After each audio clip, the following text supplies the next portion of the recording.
The night comes alive. বিশ্বাস Yes, this is right. বিশ্বাস করা বা না করাটা আপনার ব্যাপার। You're listening to Radio Food Theatre FM. আমি রাসেল আছি সাথে।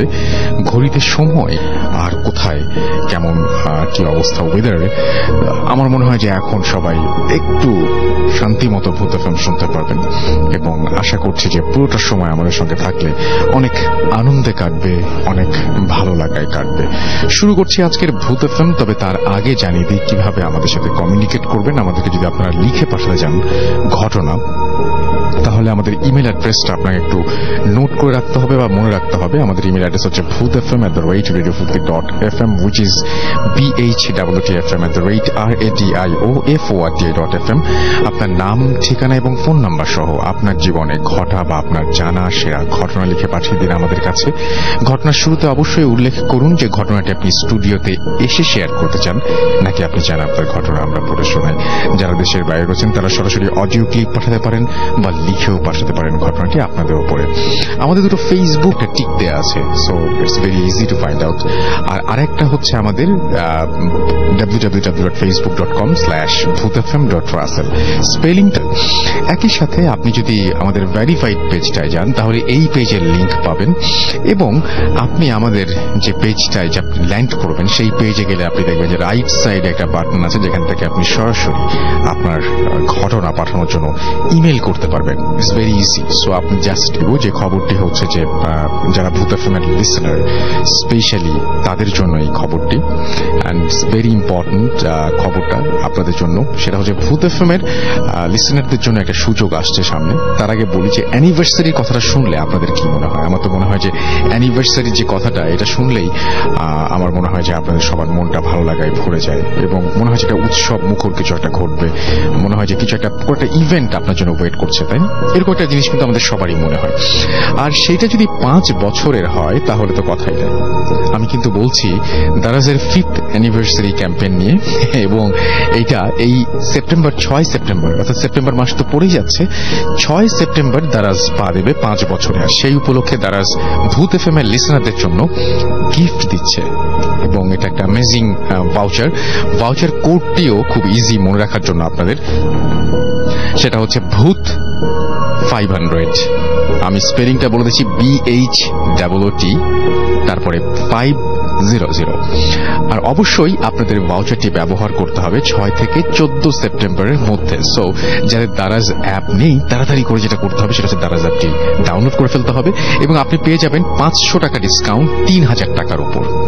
আর আপনারা যারা ভূত এফএম কে অনেক বেশি ভালোবাসেন তারা দেরি না করে যে তারা হচ্ছে এই কোডটি ইউজ করলে ইজিলি আপনি এই ডিসকাউন্টটা পেয়ে যাবেন। So it's a very good news for us.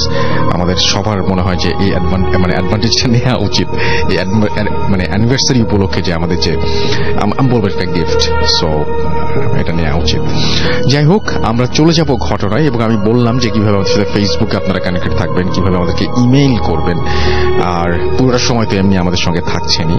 এখন চলে যাব আমাদের আজকের প্রথম ঘটনায় এবং এটি একটি ইমেইল। সেই ইমেইল থেকেই পড়ছি, যেভাবে তিনি লিখেছেন আমি ঠিক সেইভাবেই পড়ে শোনানোর চেষ্টা করছি। আসসালামু আলাইকুম রাসেল ভাই, আশা করি ভালো আছেন। আমি রাজশাহী থেকে নাহিদ আফরান, একজন স্টুডেন্ট, তাই সঙ্গত কারণেই রাজশাহী থেকে স্টুডিওতে গিয়ে ঘটনা শেয়ার করা আমার পক্ষে সম্ভব না। ভূত এফএমে পাঠানো এটা আমার ফার্স্ট স্টোরি। ঘটনাটা যদি ভালো লাগে তো পড়ে শোনানোর অনুরোধ রইল। ঘটনাটি এখন থেকে 2 বছর আগে আমার নিজের জীবনে ঘটে যাওয়া একটি মর্মান্তিক ঘটনা। শুরুতেই বলে রাখি, আমি ছোটবেলা থেকেই এসব অলৌকিক বিষয় নিয়ে খুব ইন্টারেস্টেড। তাই সময় পেলেই আমি আর আমার বন্ধুরা মিলে রাতে ঘুরতে বের হই সেই সব জায়গায়, যেগুলো জায়গা নিয়ে আমাদের এলাকায় অনেক রহস্যময় ঘটনার প্রচলন আছে। ঘটনাটি যেই সময়ের, আমি তখন 10ম শ্রেণীতে পড়াশোনা করছি আর 3 মাস পরে আমার ফাইনাল এক্সাম। এমন সময় আমি আমার বাসা থেকে ততটা বের হই না। আমার গ্রামটা রাজশাহী জেলার বাগমারা থানায়। আমাদের গ্রামের প্রবেশ পথেই অনেক বড় একটা জঙ্গল পড়ে। ওই জঙ্গলটি স্থানীয় ভাষায় কালীতলা নামে পরিচিত। এই জঙ্গল দিয়ে অনেক অলৌকিক ঘটনা। জিনের বিয়ে। আমি এবং আমার 3 চাচাতো ভাই রকি, গোলাম এবং সাগম আমাদের গ্রামের ওই জঙ্গলের কাছে এসে পড়লাম। তো 4 জন, চল ভয় নেই, আমি একমত হলাম। তারপর আমরা 4 জন এক সময়, কিন্তু আমরা সবাই অবাক হয়ে দেখলাম সেদিন এত রাত পর্যন্ত ওই চায়ের স্টলটি খোলা আছে। সেখানে প্রায় 15 থেকে 20 জন লোক নিশ্চুপভাবে বসে আছে। অন্ধকারে দোকানে জ্বলে থাকা হালকা আলোতে বোঝা যাচ্ছে সবাই এক দৃষ্টিতে আমাদের দিকে তাকিয়ে আছে এবং তাদের পরনে লম্বা লম্বা কাপড়। কেউ কোনো কথা বলছে না। আমরা প্রথমে ততটা গুরুত্ব দিলাম না। আমরা যখন দোকানটা অতিক্রম করে চলে গেলাম, ঠিক তখন আমার চাচাতো ভাই গোলামের স্যান্ডেলটা ছিঁড়ে যায় এবং সে যখন পেছন দিকে তাকায় তখন দেখে ওই দোকানে কেউ নেই। না হলেও আমার এক চাচাতো ভাইয়ের পরের দিন থেকেই প্রচন্ড জ্বর আসে। প্রায় আমি তা কখনো ভাবিনি। এর মধ্যে আমার এসএসসি ফাইনাল এক্সাম হয়ে যায়। আমার রেজাল্ট মোটামুটি ভালো হয়। তাই আমি আমাদের গ্রাম থেকে বেশ দূরেই একটা সরকারি কলেজে ভর্তি হই। কলেজটি দূরে হওয়ায় আমি আর আমার এক বন্ধু সিদ্ধান্ত নিলাম আমরা মেসে থাকব। যেই ভাবা সেই কাজ। এপ্রিলের 12 তারিখ আমরা মেসে শিফট করি। বলে রাখি, আমাদের মেসটি ছিল 2 তলা ছোট একটি ফ্ল্যাট। যেখানে মোট 4টি রুম ছিল। নিচের 2টি রুমের একটিতে আমি, আমার বন্ধু এবং অন্য একটি রুমে ব্যাংকের এক ম্যানেজার থাকতেন। আর ওপরের 2 রুমে আমাদের কলেজের 2 জন টিচার থাকতেন। আর প্রতি রাতে বাসার মেইন গেট লক করে দেয়া হতো। এতে করে কেউ ভেতরে বা বাইরে যাবার সুযোগ পেত না। প্রথম প্রায় 1 মাস কোনো সমস্যা হয়নি। তারপর ধীরে ধীরে সমস্যা উঁকিয়ে দিতে থাকে। আমার বন্ধুটি রাতে একটু তাড়াতাড়ি ঘুমিয়ে যায় আর আমি বেশি রাত করে ঘুমাই। যেদিন থেকে আমি বিষয়টি আন্দাজ করি সেদিন ছিল বৃহস্পতিবার। রাত তখন আনুমানিক 2টা। বরাবরের মতন আমার বন্ধু ঘুমিয়ে গেছে আর আমি মোবাইলে একটা মুভি দেখছিলাম। এমন সময় আমি দরজায় হঠাৎ করে কারো নক করার সাউন্ড পাই। আমি কোনো কিছু না ভেবেই দরজা খুলে দেই এবং দেখি যে দরজার ওপাশে কেউ নেই। তাই আমি মনের ভুল ভেবে দরজাটা লক করে শুয়ে পড়ি। ঠিক সেই মুহূর্তে আবারও দরজায় নক। আমি আবারও দরজাটা খুলে দেই, কিন্তু কাউকে দেখি না। এবার আমি একটু ভয় পেয়ে যাই। আমি আবার দরজাটা লক করে শুতে যাব। ঠিক সেই মুহূর্তে অনেক জোরে জোরে নক হচ্ছে এবং প্রচন্ড জোরে জোরে আমার নাম ধরে কেউ ডাকতে থাকে। আমি আমার বন্ধুকে ঘুম থেকে জাগাই আর ঠিক সেই মুহূর্তে শব্দ আসা বন্ধ হয়ে যায়। এভাবে প্রত্যেক দিন রাত ঠিক 1টার পর এই ঘটনা আমার সাথে প্রতিনিয়ত হতে থাকে। কখনো কখনো কারো কান্নার আওয়াজ, অনেক জোরে জোরে হাসির আওয়াজ আমি প্রতিনিয়ত পেতে থাকি। রাতে মনে হতো আমাদের ছাদের ওপর অনেক লোকজন ফুটবল খেলছে। অনেক জোরে জোরে আওয়াজ পেতাম আমি। অথচ আমাদের ওপরের তলায় থাকা আমাদের কলেজ টিচারকে জিজ্ঞেস করলে তারা বলে এমন সাউন্ড কখনো পাইনি। এইসব ঘটনা আমার বন্ধু প্রথমে অবিশ্বাস করলেও পরে ঘটনাটা বিশ্বাস করতে বাধ্য হয়। এসব বিষয় নিত্য নতুন হওয়ার কারণে আমি অতটা ভয় পেতাম না। কিন্তু তার পরের ঘটনাগুলো মনে পড়লে আমার গা শিউরে ওঠে। সেদিন ছিল 26 জুন 2017। আমার বন্ধুটি একটি প্রয়োজনীয় কাজে বাড়িতে চলে যায়। বন্ধুকে এগিয়ে দিয়ে বাজার থেকে ফিরতে ফিরতে আমার একটু রাত হয়ে যায়। আমি একটু ক্লান্ত আর রুমে একা থাকা পাই। আমি পানি খাওয়ার জন্য খাট থেকে পা যখন ফ্লোরে রাখলাম আমার মনে হলো আমি কোনো ভেজা জায়গায় পা রেখেছি। কিন্তু রুম কেন ভেজা হবে? হয়তো পানি পড়ে গেছে। এসব ভাবতে ভাবতে আমি যখন রুমের লাইট অন করলাম তখন আমি যা দেখলাম তা আমি কখনো কল্পনাই করতে পারিনি। আমি দেখলাম আমার বন্ধু তার বিছানায় শুয়ে আছে। ওর গলা থেকে মাথা পর্যন্ত সম্পূর্ণ আলাদা। দেহ হচ্ছে একদম তাজা রক্ত। গলা থেকে ফিনকি দিয়ে রক্ত বের হচ্ছে। আমি মাথাটি বড় বড় চোখে আমার দিকে তাকিয়ে চিৎকার করছে। আমি তখন কি করব ভেবে পাচ্ছিলাম না। আমি আর সামলাতে পারলাম না, জোরে চিৎকার দিয়ে দৌড় লাগালাম। আমি আমার রুমের দরজা খুলিনি, কিন্তু জানি না কেমন করে আমি রাস্তায় চলে আসলাম। অনেক জোরে দৌড়াচ্ছি, চতুর্দিকে প্রচন্ড অন্ধকার। আমি দৌড়াচ্ছি আর ওই ভয়ঙ্কর হাসিটা শুনতে পাচ্ছি, আমাকে বলছে, তুই যত খুশি দৌড়া, তোকে ছাড়বো না। আমি দৌড়াতে দৌড়াতে এক সময় জ্ঞান হারিয়ে তখন দেখলাম আমি আমার বাড়িতে। আমি নাকি আমাদের মেসের ছাদে অজ্ঞান অবস্থায় পড়েছিলাম। আমি আমার সাথে ঘটে যাওয়া বিস্তারিত সব ঘটনা খুলে বলি। আর এক বড় হুজুরের সাথে আমার দেখা করানো হলে হুজুর বলেন, আমাকে নাকি খারাপ একটা জিন অনেক দিন ধরে আমার ক্ষতি করার চেষ্টা করছে, কিন্তু আমি 5 ওয়াক্ত নামাজ পড়ার কারণে করতে পারিনি। হুজুর আমাকে একটা তাবিজ দেন আর বলেন, এটা সবসময় তোমার সাথে রাখবা, তাহলে তোমার কোনো ক্ষতি হবে না। তার কয়েকদিন পরে আমরা মেসটি ছেড়ে দেই। ওই ঘটনার পর থেকে আজ পর্যন্ত আমার সাথে আর কোনো অস্বাভাবিক ঘটনা ঘটেনি, কিন্তু আমি আজও মাঝে মধ্যে স্বপ্নের মধ্যে ওই বিকট শব্দটা, ওই তিনি তার ঘটনা শেষ করেছেন। আশা করছি ঘটনাটা আপনাদেরও ভালো লেগেছে। আমরা এখন চলে যাব আমাদের অতিথির কাছে। আমাদের 3 জন বিশেষ অতিথি আজকে আছেন, একসঙ্গে 3 জন। খুবই রেয়ার কেস এটা আমরা পেয়েছি।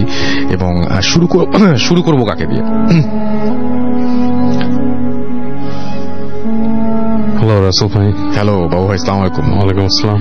তো আমাদের 3 জন অতিথি আপনাদের পরিচিত, সুতরাং যে কোনো একজনকে দিয়ে শুরু করলেই হতো আর কি। আমি বলে দেই, আমাদের এখানে আছেন ডক্টর আলিফ, আমাদের এখানে আছেন বাবু ভাই, আহমেদ বাবু, এবং আমাদের সাথে আছেন আবরার ভাই। 3 জনই আছেন এবং 3 জনই আপনাদের আজকে ঘটনা শোনাবেন আশা করছি। মানে নিউলি ডেভেলপড একটা বিল্ডিং নিয়ে, এটা হচ্ছে ঢাকার মানে উত্তরার কাছাকাছি একটা জায়গায় একটা বিল্ডিং ওখানে তৈরি হয়। It's like kind of a city, নাম বলা যাবে না।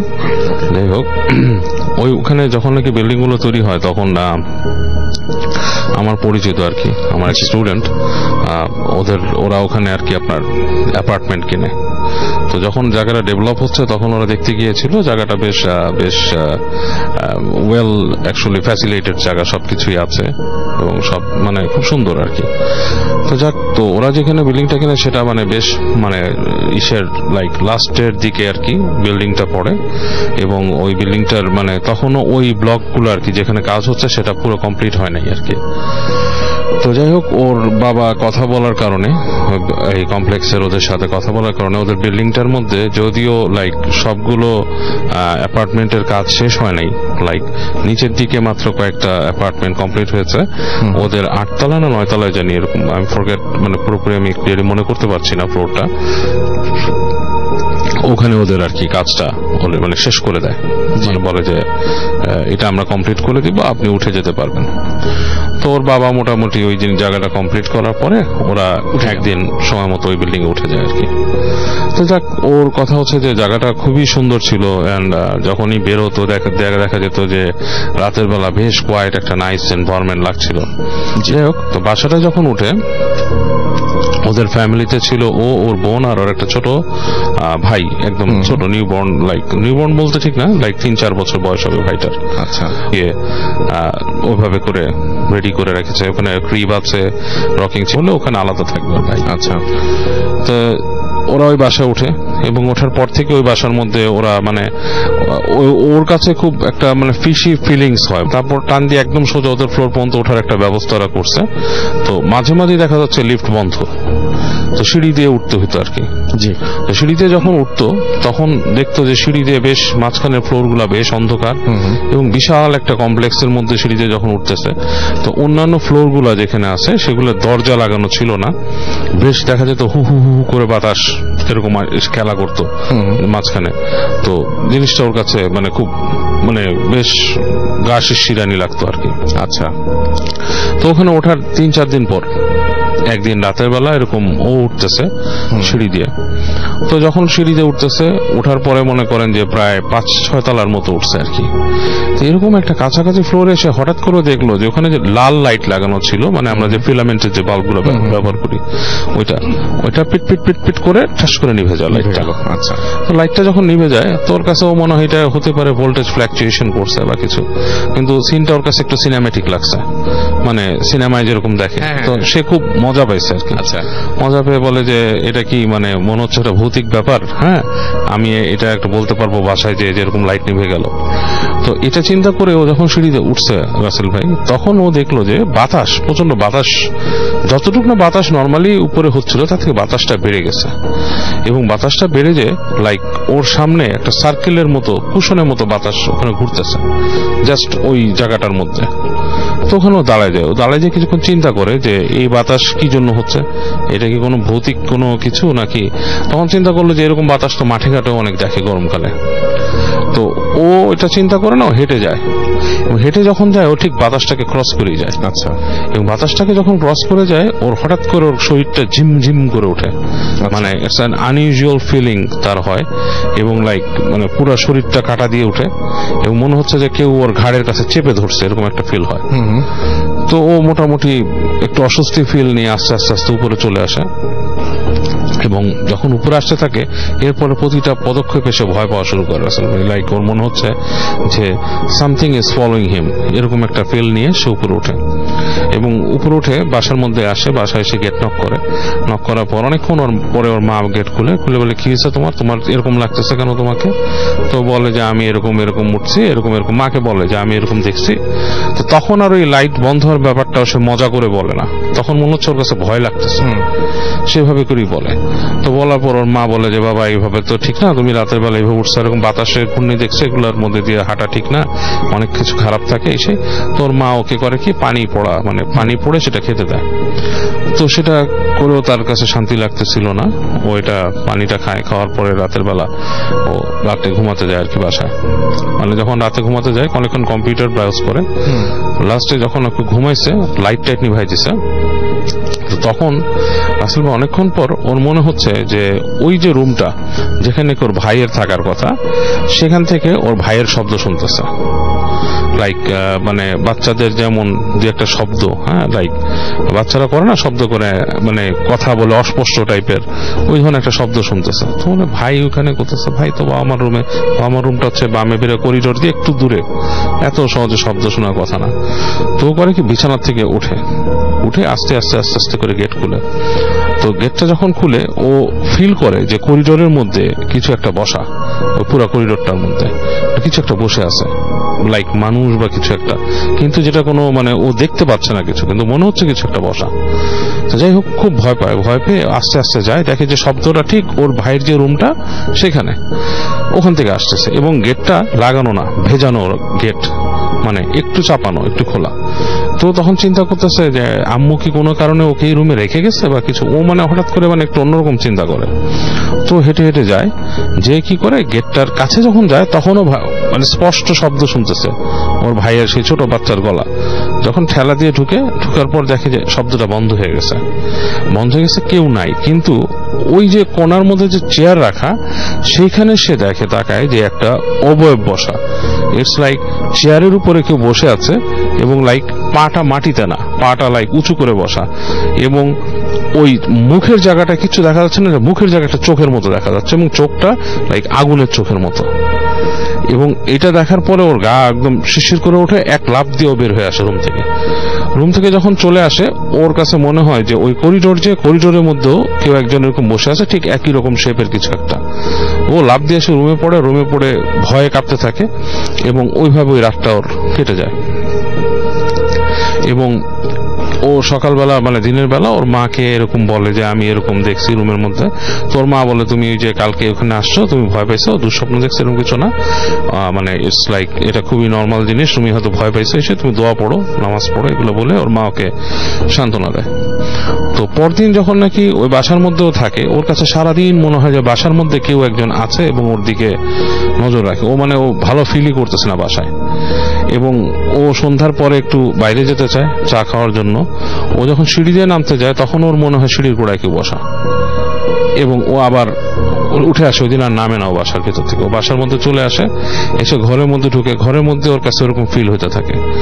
তো ওই দিন ঠিক সন্ধ্যার আগে যে যেটা হয়, ও ওই হেঁটে হেঁটে ওর মায়ের রুমের দিকে যায় আর কি, যে দেখে যে ওর ভাইটা ওখানে আপনার হয়ে আছে। তখন মনে করেন জাস্ট সন্ধ্যাটা ঘনায় গেছে এরকম একটা সময়, যে দেখে যে মায়ের রুমের মধ্যে মাটা কেউ নেই, কিন্তু ভাইটা আছে, ভাইটা ক্রিবের মধ্যে দাঁড়ানো করতেছে।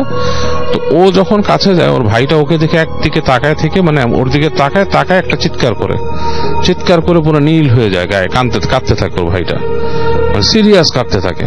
ও যত কাছে যায় মনে হয় কান্নার আরো বেড়ে যাচ্ছে, মানে কান্নার মানে লিমিটলেস কান্না, মানে বাচ্চারা মানে এক নাগাড়ে কাঁদতেছে। তোর মা দৌড় দিয়ে আসে, কি হয়েছে এসে বাচ্চাকে কোলে নেয়, বাচ্চার কান্না একদমই থামে না। ওর বাচ্চা ওর দিকে তাকায়, নীল হয়ে কাঁদতেছে এবং গায়ের কালার পুরো নীল হয়ে গেছে বাচ্চার। তো ওর মা যেটা করে, ও তাড়াতাড়ি সরায়, ওর বাবা আসে, খবর দেয়, বাচ্চাকে শান্ত করার চেষ্টা করে, বাচ্চা থামতেছে না, সিরিয়াস অবস্থা। ওরা মনে করে হাসপাতালে নিয়ে যাবে। তো এরকম করে ওই ভাইকে ওরা হাসপাতালে নিয়ে যায় ওর মাটা। তো হাসপাতালে নিয়ে যেও আসলে বাচ্চার কিছু হয় না, বাচ্চাকে আপনার ডাক্তাররা শান্ত করার চেষ্টা করে, ওষুধ দিয়ে এই দিয়ে পাঠায়, কাঁদতেছে। তো ওখানে ওদের প্রতিবেশী একজন বলে যে এখানে একজন আছে, হুজুর আছে, ওনার সাথে দেখান কি হয়েছে বাচ্চার এসে। তো ওরা ওর বাবা মা হুজুরের সাথে কন্ট্যাক্ট করে, হুজুরের সাথে কন্ট্যাক্ট করার পরে হুজুর আসে, ওদের বাসায় আসে। তো হুজুর বাসায় এসেই, হুজুর যখন বাসাটায় ঢুকে তখন উনি ওই বাসায় পা দিয়ে বলে যে এই বাসাটার মধ্যে কিছু একটা সমস্যা আছে। বলে যে কি সমস্যা? বলে যে এখানে কোনো একটা কিছুর আসর আছে, আপনারা একটু থাকেন। এবং এই বাসাটার মধ্যে, এগুলো তো আসলে বাসাগুলো তৈরি হয়েছে খুব জায়গার মধ্যে, মানে ব্যারেন টাইপের ছিল এই জায়গাগুলা। হ্যাঁ, তো এখানে অনেক কিছুই থাকে এবং বাসার ফ্ল্যাটে ওইখানে আশেপাশে কেউ থাকেন, আপনাদের বাইরে বন্ধ দিতে হবে, বাচ্চাটাকে দেখি। তো বাচ্চাটার কাছে হুজুরটা যায়, উনি যে দোয়া পড়ে বাচ্চাটাকে যখন উনি ধরে ফু দেয়, তখন বাচ্চাটার কান্না টান্না যতটুকু ছিল, বাচ্চাটা কেঁপে উঠতেছিল, এটা থেমে যায় আর কি।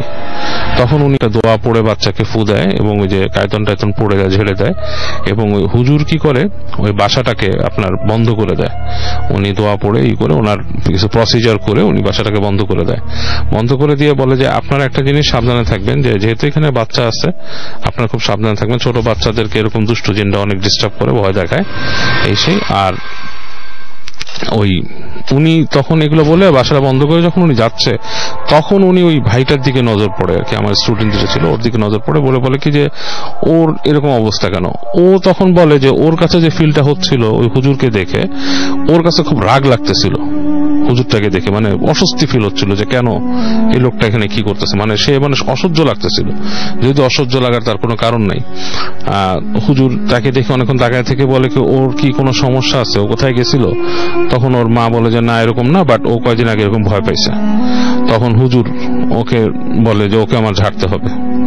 তো ওকে নিয়ে যায়, হুজুর নিয়ে রুমে বসায়, আরেক রুমে বসায়, ওকে ঝাড়ার ব্যবস্থা করে এবং ওকে ঝেড়ে টেড়ে ওকে ফু দিয়ে দেয়। ও বলছে যতবার হুজুর ওকে ঝাড়ছে ততবারই নাকি ওর শরীর দিয়ে মনে হচ্ছে যে লাইক একটা গুজবাম্পের মতো চলে গেছে, মানে প্রত্যেকবার শরীর হয়ে গেছে।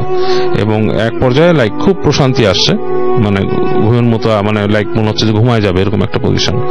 তো ওকে বলে যে বাবা তুমি কিন্তু সন্ধ্যার সময় এখান থেকে বেরোবা না। হ্যাঁ, আর ওর মাকে বলে দেয় যে আপনারা এই বাসাটায় আছেন, এখানে তো আসলে বিল্ডিংটা ওইভাবে বাঁধা হয়নি, আপনাদের এই ফ্লোরটাকে আমি বন্ধ করে দিছি, দোয়া পড়ে করে দিছি, কিন্তু কখনো ওই এখানে এরকম খোলা রাখবেন না, সন্ধ্যার সময় দরজা জানলা বন্ধ করে দিবেন।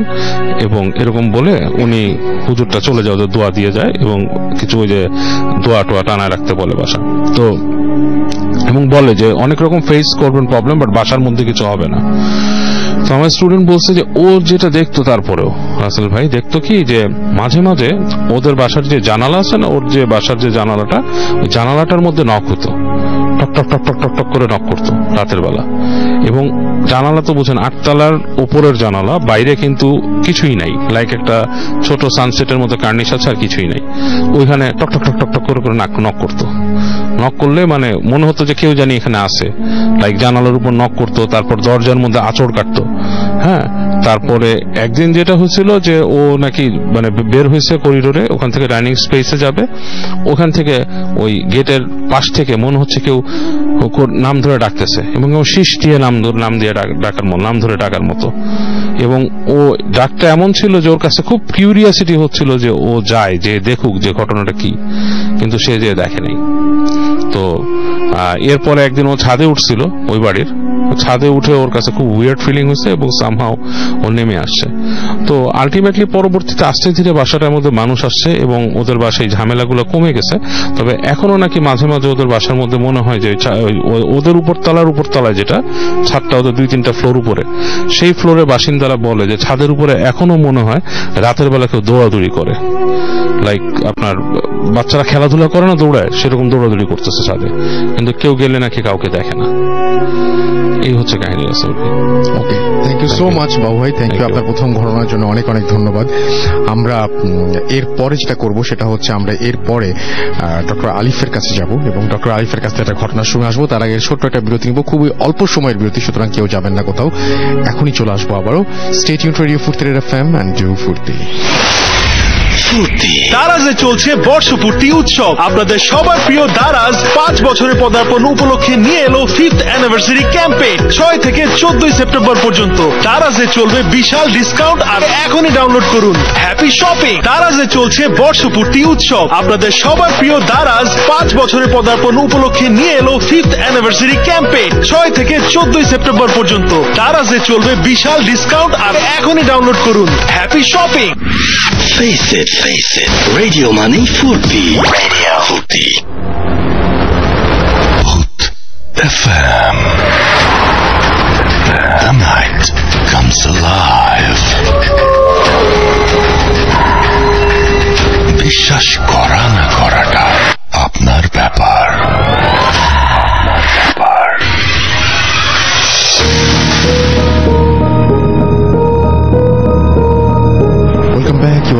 রেডিও ফুর্তি FM, ঘড়িতে সময় রাত 12:28, আর এই মুহূর্তে আমাদের সঙ্গে আছেন ডক্টর আলিফ। তার ঘটনা আমরা শুনবো তার কাছ থেকেই। চলুন শুনে আসি। এবং আমরা দেখতে পাচ্ছি আপনারা অনেকে কমেন্ট করছেন, কিন্তু সেই কমেন্টগুলো পড়বো একে একে। এবং এই কমেন্ট সেকশনে যে আপনারা বিভিন্ন কোয়েশ্চেনও করতে পারেন আমাদেরকে। আপনারা ফেসবুকে অনেক দেখছি লাইভ শুনছেন আমাদের এখানে, এবং আমাদের সঙ্গে এই মুহূর্তে অনেকেই আছেন। আসলে আমি দেখতে পাচ্ছি আমাদের সঙ্গে যারা আছেন তাদের মধ্যে আছেন এখানে আচ্ছা শুভ আহমেদ, আজিউল হক, তারপর হচ্ছে আকুন মোমেদ, তারপরে সোহেল রানা, ইয়াসিন মুন্নি, এবং সবাই এখনো পর্যন্ত প্রশংসাই করছেন আমাদের। আই লাভ ফুট FM লিখেছেন অসমাপ্ত রনি। আমাদের সাথে আছেন MD ইমরান, আছেন আমাদের সঙ্গে নীল, নীরব সহ আরো অনেকে। আমাদের যে ভূত FM এর যে পেজটা রয়েছে সেখানেও আপনারা অনেকে আছেন এবং লিখছেন আমাদেরকে। আমাদের সঙ্গে আছেন দেখতে পাচ্ছি জাস্টিন বাঁধন, আছেন মোহাম্মদ তাহসিন আহমেদ মাইদুল, অ্যালেক্স আকাশ আমাদের সঙ্গে আছেন।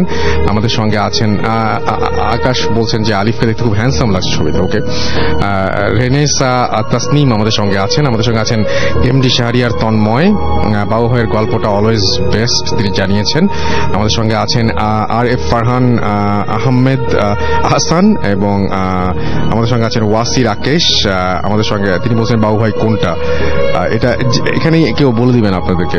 আমাদের সাথে আছেন মোহাম্মদ শাকিল, আমাদের সঙ্গে আছেন MD হাসান, রুমান আকন প্রিন্স আমাদের সঙ্গে আছেন, ফিরোজ আক্তার আমাদের সঙ্গে আছেন। আমাদের সঙ্গে আছেন নোভা, আছেন আমাদের সঙ্গে তানহা তাবাসুম রিয়া, সাইফুল ইসলাম খান আমাদের সঙ্গে আছেন, সাব্বির হুসাইন আছেন আমাদের সঙ্গে, আফিয়া আফরিন আমাদের সঙ্গে আছেন, অর্ণব বাপ্পি আমাদের সঙ্গে আছেন, চৌধুরী আফনান আমাদের সঙ্গে আছেন, MD হাসান আছেন আমাদের সঙ্গে, সুরভিত, সৌরভ সহ আরো অনেকে। Thank you so much. আমরা চলে যাব ডক্টর আলিফের কাছে তার ঘটনায়। আশা করছি এই ঘটনাটি আপনাদের অনেক ভালো লাগবে। চলুন শুনে আসি ডক্টর আলিফের ঘটনা। আসসালামু আলাইকুম। ওয়ালাইকুম সালাম। থ্যাংক ইউ রাসেল ভাই। আমি যে ঘটনাটা শেয়ার করবো আজকে, এটা আমাকে পাঠিয়েছে হচ্ছে শাহিন নামে এক ভাই। আসলে তিনি মানিকগঞ্জে থাকে, আর তার ঘটনাটা হচ্ছে পিরোজপুরের। তো এটা অনেকদিন আগের ঘটনা। ওই সময় মনে করেন 88 বন্যার সময় আর কি, শুরু হয়নি তখনও, কিন্তু ওই সময়কার ঘটনা। তো তখন তার বয়স 15 বছর ছিল এবং এই ঘটনার সাথে উনি প্রত্যক্ষভাবে জড়িত আর কি, ওনার বাবার ঘটনা। তো যেহেতু ঘটনা একটু বড়, আমি অন্যান্য সবকিছু বাদ দিয়ে ঘটনায় যাই। তো যেইখানকার ঘটনা সেটা বয়স সামনে সাল শুনে বোঝা যায় যে এতটা সভ্যতার আলো ছিল না জায়গায়। আর বাসায় আমাদের বাড়িটা থাকতো একবারে, বাড়িটাও ছিল একদম অজপাড়া গায়ে। আর আলো আলো বলতে হচ্ছে রাসেল ভাই রাত্রেবেলা চলতে গেলে ল্যাম্প পোস্ট না, টর্চ লাইটে চলতো। আর টিভি তো ছিল না, মানে 2 গ্রাম মিলে 2টা বাড়িতে টিভি ছিল। তো ওনার বাবার একটা ব্যবসা ছিল, ওই যেসব বাড়িতে বাড়িতে টিভি ছিল ওরা উইকলি কি করতো, ওই শুক্রবার হলেই দেখা যেত ব্যাটারি ভাড়া করতো। তো ওনাদের বিজনেসটাই ছিল এরকম ব্যাটারি ভাড়া দেওয়া। ওরা এরকম আপনার জেনারেটরের মেশিন চালু করে এই ব্যাটারিগুলো চার্জ দিত এবং বিভিন্ন বাড়িতে বাড়িতে ওরা ভাড়া দিত আর কি। আর ওনার দাদার আর কি, যে শাহিন ভাই, যে ওনার দাদার একটা বিজনেস ছিল, সেটা ওনার বাবা পর্যন্ত ধরে রেখেছে। এটা হচ্ছে রাসেল ভাই কে মারা গেলে যেসব ম্যাটেরিয়ালস গুলা লাগে সেই সবের দোকান আর কি। ওনার দোকানের নাম হচ্ছে চিরবিদায় স্টোর।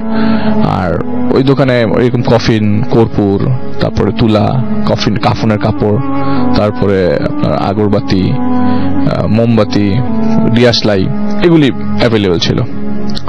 তো ঘটনার দিন হচ্ছে মানে বর্ষা তখন শুরু হয় নাই, সেদিন বৃষ্টি হচ্ছে, মানে গুড়ি গুড়ি বৃষ্টি হচ্ছে। তো দোকান বন্ধ করতে করতে দেরি হয়ে যায়, কারণ ওনাদের সবগুলো ব্যাটারি আছে কিনা ঠিক মতো সবকিছু ঠিক মতো দেখে। আর এই দোকান দুটো পাশাপাশি ছিল, ব্যাটারির চার্জের দোকানটা আর পেছন দিক দিয়ে ওদের পাশের দোকানে যাওয়া যেত। তো এই পাশে শাটার যদি বাড়ি থেকে বন্ধ করে তো ভেতরটা দিয়ে ওই পাশেরটা ভেতরটা দিয়ে বন্ধ করা যায়। এরকম সময় বৃষ্টি পড়ছে হঠাৎ করে দেখা গেল যে বৃষ্টিটা গুড়ি গুড়ি থেকে মুষলধারে শুরু হয়ে গেল। তখন তার ছেলে তার সাথে ছিল, মানে আমি যার কাছ থেকে ঘটনাটা পেয়েছি তিনি ছিলেন, এবং যে ঘটনাটা প্রত্যক্ষ করেছে পুরো ঘটনাটা সেটা হচ্ছে ফরিদউদ্দিন সাহেব, উনি ছিলেন। তো হঠাৎ করে যখন দোকানটা বন্ধ করবে তখন তিনি দেখলেন যে 2টা কুকুর এসছে দোকানে, এসে বসেছে আর কি। বৃষ্টি পড়ছিল তো 2টা কুকুর এসে বসেছে। তখন দোকান বন্ধ করতে হবে, কুকুর 2টার মধ্যে একটা কুকুর শাটারের বাইরে, একটা শাটারের ভেতরে বসছে। তো কি করবে, দোকান তো বন্ধ করতে হবে। তো তাড়াচ্ছে, চাচ্ছে না কুকুরগুলো। এমন সময় তার ছেলে ওই ব্যাটারি চার্জ দেয় মোটা তার দিয়ে একটা কুকুরকে দিল বাড়ি সজোরে। 2টো কুকুরই দৌড়ে চলে গেল এই বৃষ্টির ভিতরে। তো তারা শাটার বন্ধ করবে, এই পাশে চেক করতে গেছে যেই পাশে কফিনটা রাখা আর কি, এবং হঠাৎ করে ভিতরে পাশে পিছন দিক দিয়ে দোকানে যাওয়ার পর দেখা যায় বেঞ্চের মধ্যে 2জন লোক বসে আছে। এই বৃষ্টির মধ্যে তাদের শরীরটা ভেজা ছিল না, তারা 2জন বসে আছে এবং তাদেরকে জিজ্ঞেস করা হলো যে আপনারা কারা। বললো যে আমাদের কিছু জিনিসপত্র লাগবে, আপনার কাছে কিগুলি আছে নাকি। বললো যে কি কি লাগবে। তো সর্বপ্রথম বলে আমাদের 200 গজ কাফনের কাপড় লাগবে। বাপরে বাপ, ভয়ঙ্কর ব্যাপার। পরে বললো যে আমাদের 200 গজ কাফনের কাপড় লাগবে, আমাদের 2টা কফিন লাগবে, আর লাগবে হচ্ছে 100 প্যাকেট আগরবাতি, আর ডিয়াসলাই লাগবে। যে আমি আপনাকে কফিন দিতে পারবো, কিন্তু এখন এত রাতে তো সম্ভব না, আমার এখানে একটাই বানানো আছে। আর মজার বিষয় হচ্ছে ভাই এই গ্রামে 2-3 গ্রাম মিলে ওনার একটাই দোকান। কেউ মারা গেলে উনি জানে, বোঝে কে মারা গেছে, এবং ওই পরিমাণ জিনিসপত্র উনি রেডি করে রাখে। পরে যখন শেষ হয়ে যায় পরে ঢাকা থেকে আবার নিয়ে যেত আর কি। তো জানতো যে কে মারা যাবে, মারা গেছে, উনি ওই পরিমাণ জিনিসপত্র দিয়ে দিত বা নিজেই পৌঁছে দিত, এরকম জিনিসটা আর কি। তো উনি জানে না কে মারা গেছে। তো জিজ্ঞেস করলো ভাই এত কাপড় নিবেন, বুঝতেছি না তো মারা গেছে কে। তো ওই 2জন লোকের মধ্যে একজন, যিনি প্রায় 5 ফিট 5.5 ফিট লম্বা, বেশি মানে নর্মাল মানুষের মতো, বলছে যে মারা যায় নাই কিন্তু মারা যাবে। তখন উনি একটু মানে রাফ অ্যাটিটিউড শো করে আর কি, কারণ আমি একটু জিনিস স্কিপ করে গেছি, বলেছি যে বড় ঘটনার কারণে আমি এগুলি জানাইনি। উনি একটু প্র্যাকটিসিং মুসলিম ছিলেন, আর এলাকা ভিত্তিক যেসব মানুষগুলো ওনার কাছে যেত ওনার সবাইকে ভালো উপদেশ দিত, আমলের ব্যাপারে বলতো, উনি সবাই খুব পছন্দ করতে থাকে। তো তিনি বললেন যে ভাই আপনারা কি নিয়ে মজা হাসি ঠাট্টা করতেছেন, জান এগুলি আমি বিক্রি করবো না, নাহলে আমি আপনাকে ম্যানেজ করে দিতে পারতাম হয়তো বা, কিন্তু এগুলি মজা করার বিষয় না, আপনারা যান দোকান থেকে চলে যান। তো উনি আমি দোকান বন্ধ করবো, আমাকে বাড়িতে যেতে হবে। তো উনি দোকানের ভিতর থেকে এরকম ওনাদেরকে এক প্রকার রাফ ব্যবহার করে তাড়িয়ে দেয়। তো যেহেতু দোকান বন্ধ করতে হবে, উনি শাটার বন্ধ করে দোকানের ভেতর থেকে 2টা পলিথিন নিয়ে রওনা দিয়ে দেয় ছেলেকে নিয়ে। তো অর্ধেক পথ আসার পথে ওনার বুকে ব্যথা শুরু হয়ে যায়, বৃষ্টিও কমে যায়, তখন দমকা হাওয়া বইছিল। বুকে ব্যথাটা এরকম যে ওনার শার্প কিছু দিয়ে হার্টের মধ্যে কেউ যদি মানে ছুরি দিয়ে আঘাত করতে, এরকম ব্যথা হঠাৎ করে। তো তিনি ওই তার বাড়িতে যাওয়ার পথে যেই জায়গায় বসে বন্ধুদের সাথে আড্ডা দিত, সেই জায়গায় উনি বসার জন্য চিন্তা ভাবনা করেন, যে জায়গায় বসি তুই তো তোর মাকে ডেকে নিয়ে আয়। ছেলেকে বসে তোর মাকে, এবং সেদিন তার ওয়াইফের ভাই আসছে আর কি, মানে তার শ্যালক এসছে বাড়ির বাসায়, তো বলেছে যে তোর মামাকে ডেকে নিয়ে আয়। তো তার বুকে প্রচন্ড ব্যথা থাকার কারণে সে ওই জায়গায় বসে পড়ে। আর তার জন্ম ওই জায়গায়, তার বাবার জন্ম ওই জায়গায়, মানে ওই জায়গার মানুষ সে, তো ওই জায়গায় ভয় পাওয়ার কোনো কথাই নেই, মানে ভয় পাওয়ার কোনো প্রশ্নই আসে না। তো হঠাৎ করে বাতাস বইছে, হঠাৎ করে তার পেছনে একটা ধপাস করে শব্দ, মানে গাছের উপর থেকে কিছু একটা পড়লো। কিন্তু এটা এরকম কোনো গাছ না যে উপর থেকে কিছু পড়বে, এটা নর্মাল করোই গাছ আর কি, এটা নিচে বসে আছে আর কি। হঠাৎ করে জিনিস পড়লো, তো তার সাথে টর্চ লাইট ছিল, টর্চটা ছিল লুঙ্গির ভিতরে বাঁধা, যেহেতু বৃষ্টি পড়ছিল টর্চটা যেন না ভিজে সে লুঙ্গির সাথে বেঁধে রাখছিল। তো টর্চটা বের করে সে পেছনের দিকে মারে, মারার দেখে যে একটা কুকুরের মাথা পড়ে আছে, জিব্বাটা বের করে একটা কুকুরের মাথা পড়ে আছে। উনি খুব অবাক হয়ে দেখতে দেখতেই কয়েক সেকেন্ডের মধ্যে উপর থেকে আরেকটা কুকুরের মাথা পড়ে, এবং 1 মিনিটের মধ্যে ওনার সামনে কুকুরের লেজ, হাত, পা, একটা পর্যায়ে নাড়ি ভুড়ি সহ পড়ে, চিৎকার করতে থাকে। ওনার শরীরটা অসাড় হয়ে যায় ওই মুহূর্তে, উনি মুভ করতে পারে না। উনি এমন করে বলতে থাকে যে উনি যে চিৎকার করে বলছে এটা কেউ শোনার মতো অবস্থা না, কারণ উনি যেখানে বসেছিল ওই জায়গাটাও পরিচিত, ওখানে পিছনে যে ঘরগুলো আছে তাদেরকে ডাকলেই চলে আসার কথা, কিন্তু তার কথা হচ্ছে যে উনি যেভাবে বলছে তাতে উনি নিজেও মনে হয় শুনছে না, তার মুখ টুক সব অবস্থা, মুখ দিয়ে কোনো কথাই বেরোচ্ছে না, এরকম ভাবে চিৎকার করছে, তো শোনার কথা না কারো। এই হতে হতে হঠাৎ করে তিনি অজ্ঞান হয়ে গেল, এরপর আর কিছু মনে নেই। তো উনি সরি আসলে ভাই, আমি একটা জিনিস স্কিপ করে গেছি। হঠাৎ করে তিনি দেখলো যে একটা, মানে অজ্ঞান হওয়ার আগে, যখন অজ্ঞান হওয়ার আগে সে দেখলো যে একটা কুকুর, মানুষরূপী একটা কুকুর, মানে মানুষের ফেস কিন্তু কুকুরের বডি, এসে এই মাথাগুলোকে জিহ্বা দিয়ে চাচ্ছে। এটার পরে তিনি অজ্ঞান হয়ে যায়। এরপর আর কোনো এরপরে তো আমার কিছু মনে থেকেও ছিল না। উনি বাসায় যখন ঘুম ভাঙে, জ্ঞান ফেরে, তখন এলাকার লোকজন জমে গেছে।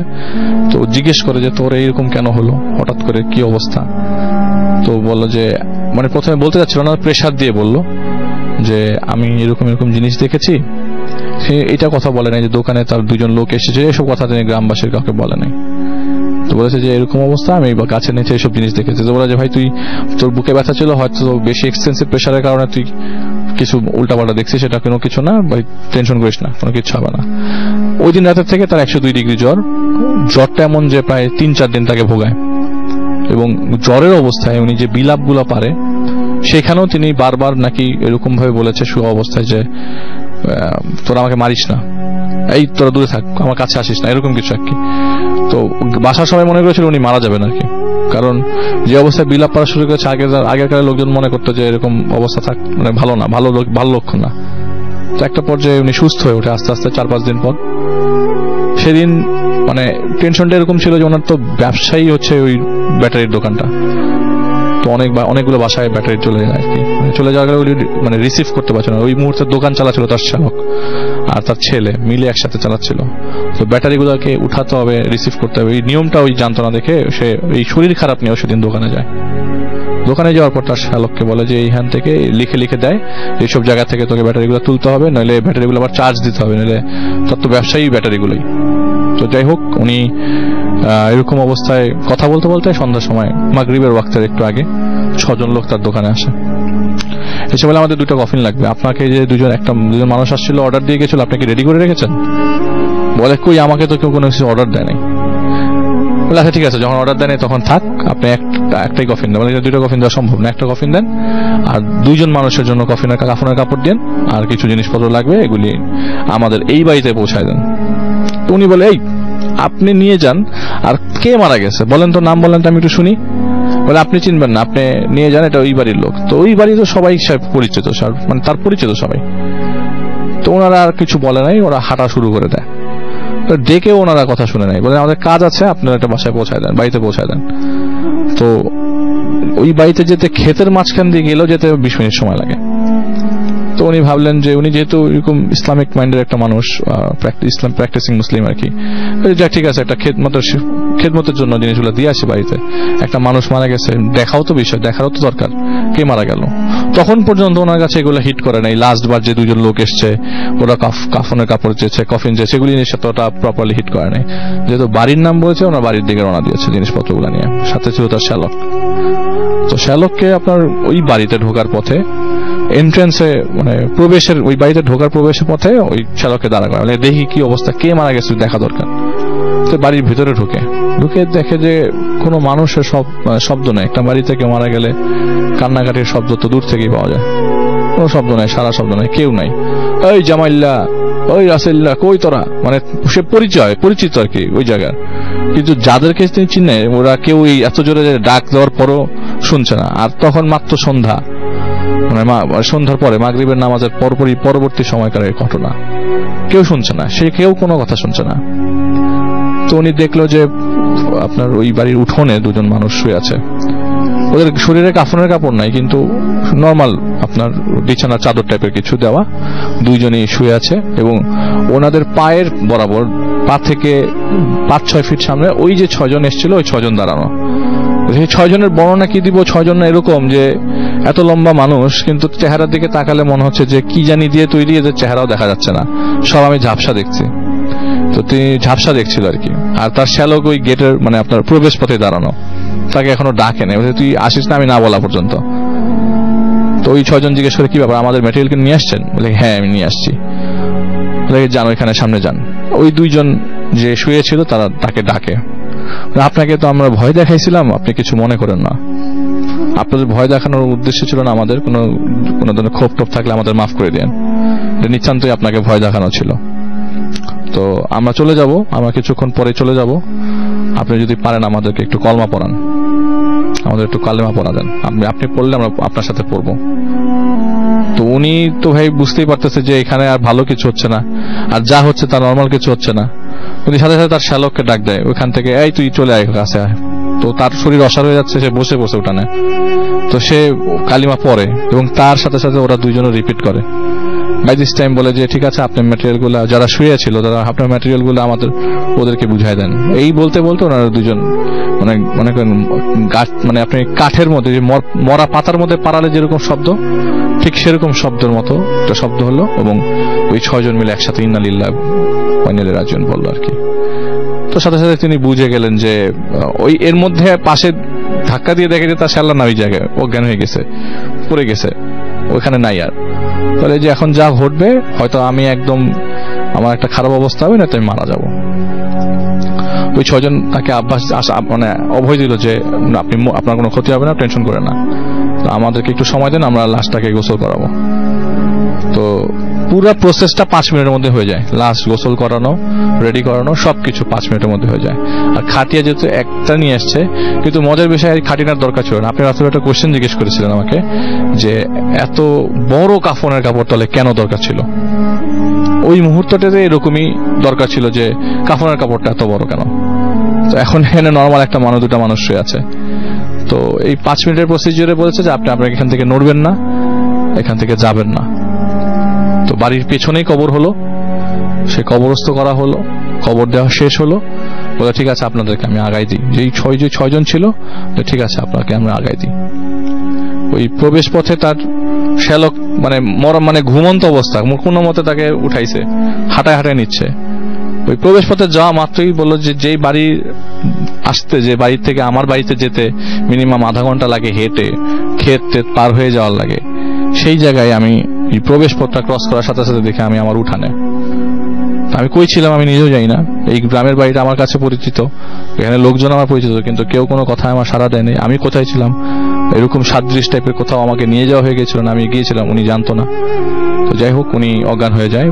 পরবর্তী সময়ে উনি যখন জ্ঞান ফেরে, ওনার left side, left hand, left পা, তারপরে বাম পাশের চোখ, ঠোঁট সবই আপনার প্যারালাইজড হয়ে যায়।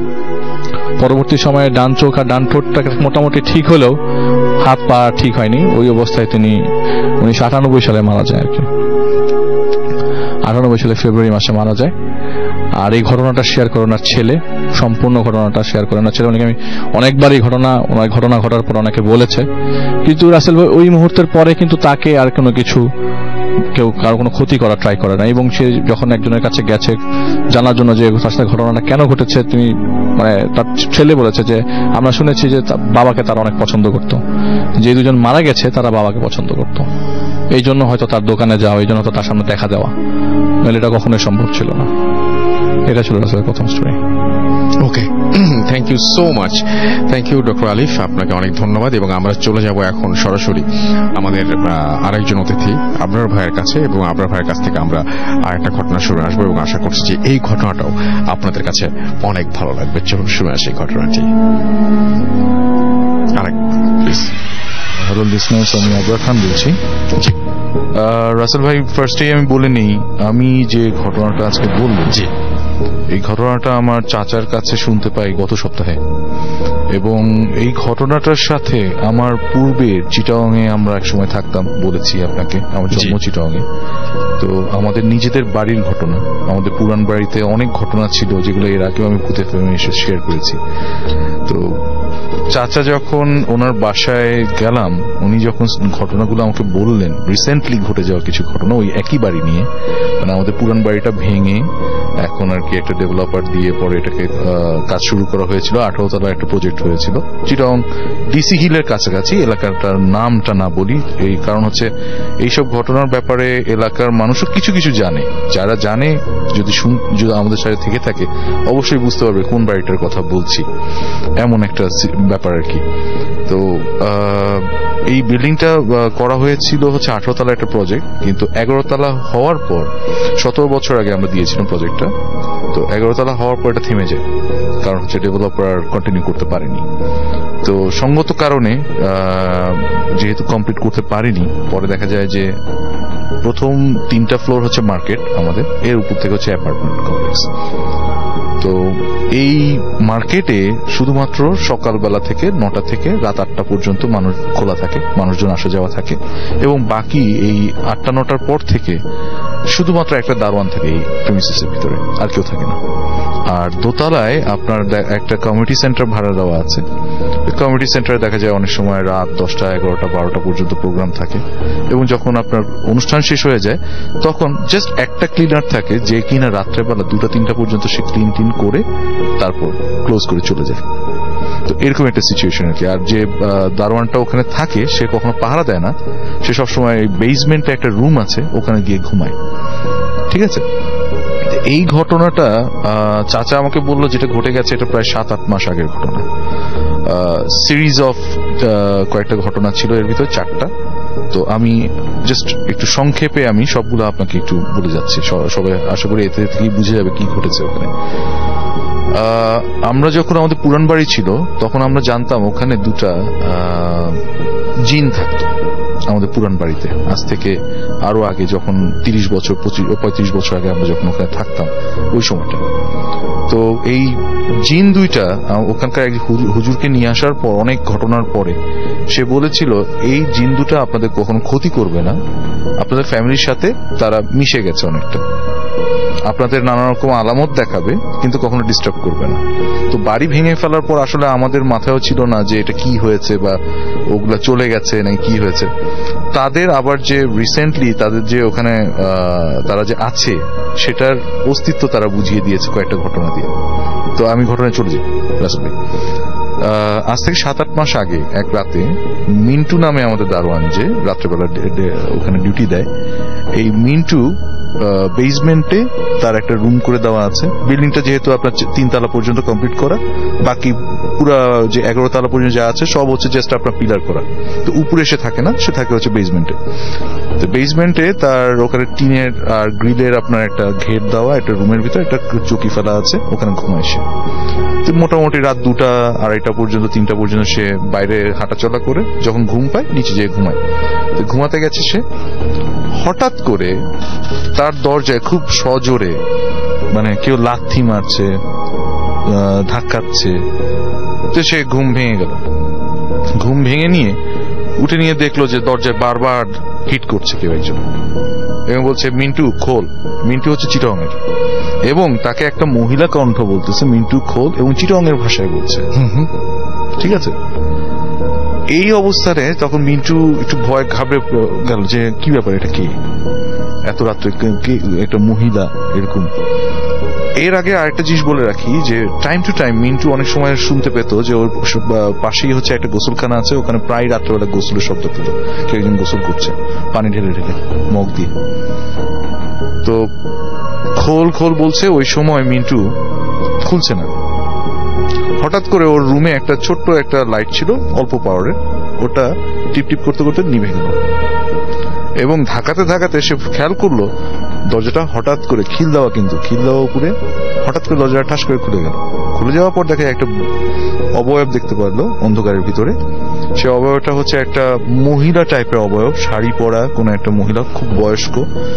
এবং একটু পর যখন একটু সামনের দিকে মহিলা তার কাছে চলে আসলো, তখন সে দেখতে পেল যে ওই মহিলাটা খুবই বয়স্ক।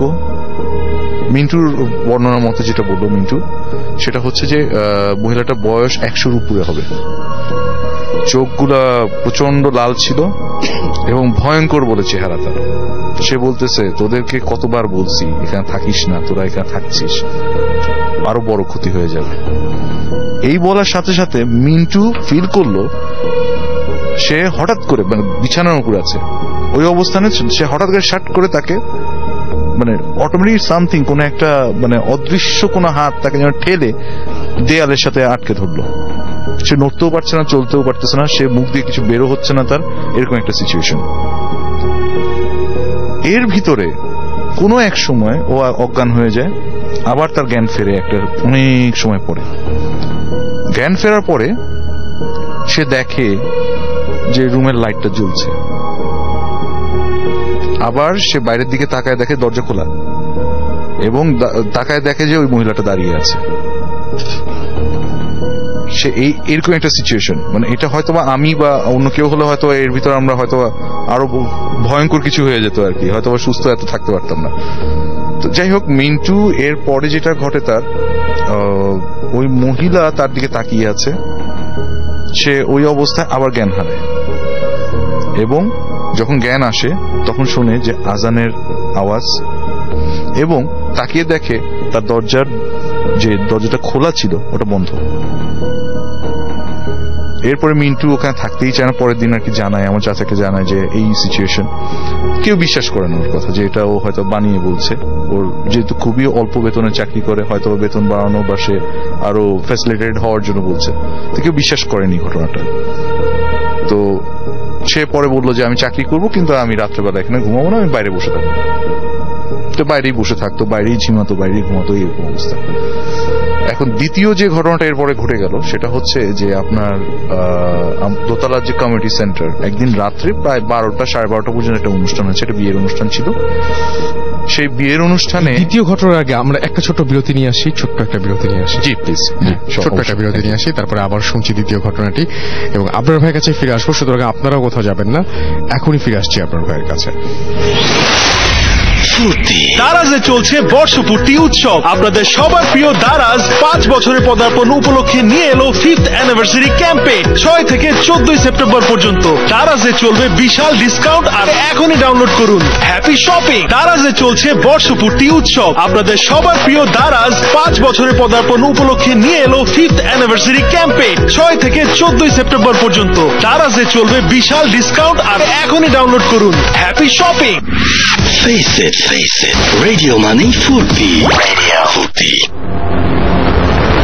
Hoot FM. The night comes alive. বিশ্বাস করা না করাটা আপনার ব্যাপার।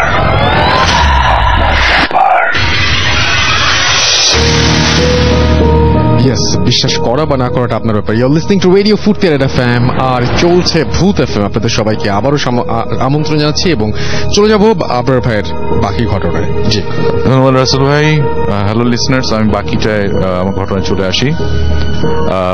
এরপরে মিন্টুর ঘটনা যেটা বলছিলাম একটু আগে, ব্রেকের আগে, এরপরে যেটা ঘটে, রাজীব নামে যে ক্লিনারটা ওই উপরে দোতলায় যে কমিউনিটি সেন্টার কাজ করতো, এই ক্লিনারটা একটা প্রোগ্রাম ছিল একদিন রাত 12টা 12:30 পর্যন্ত হয়েছে।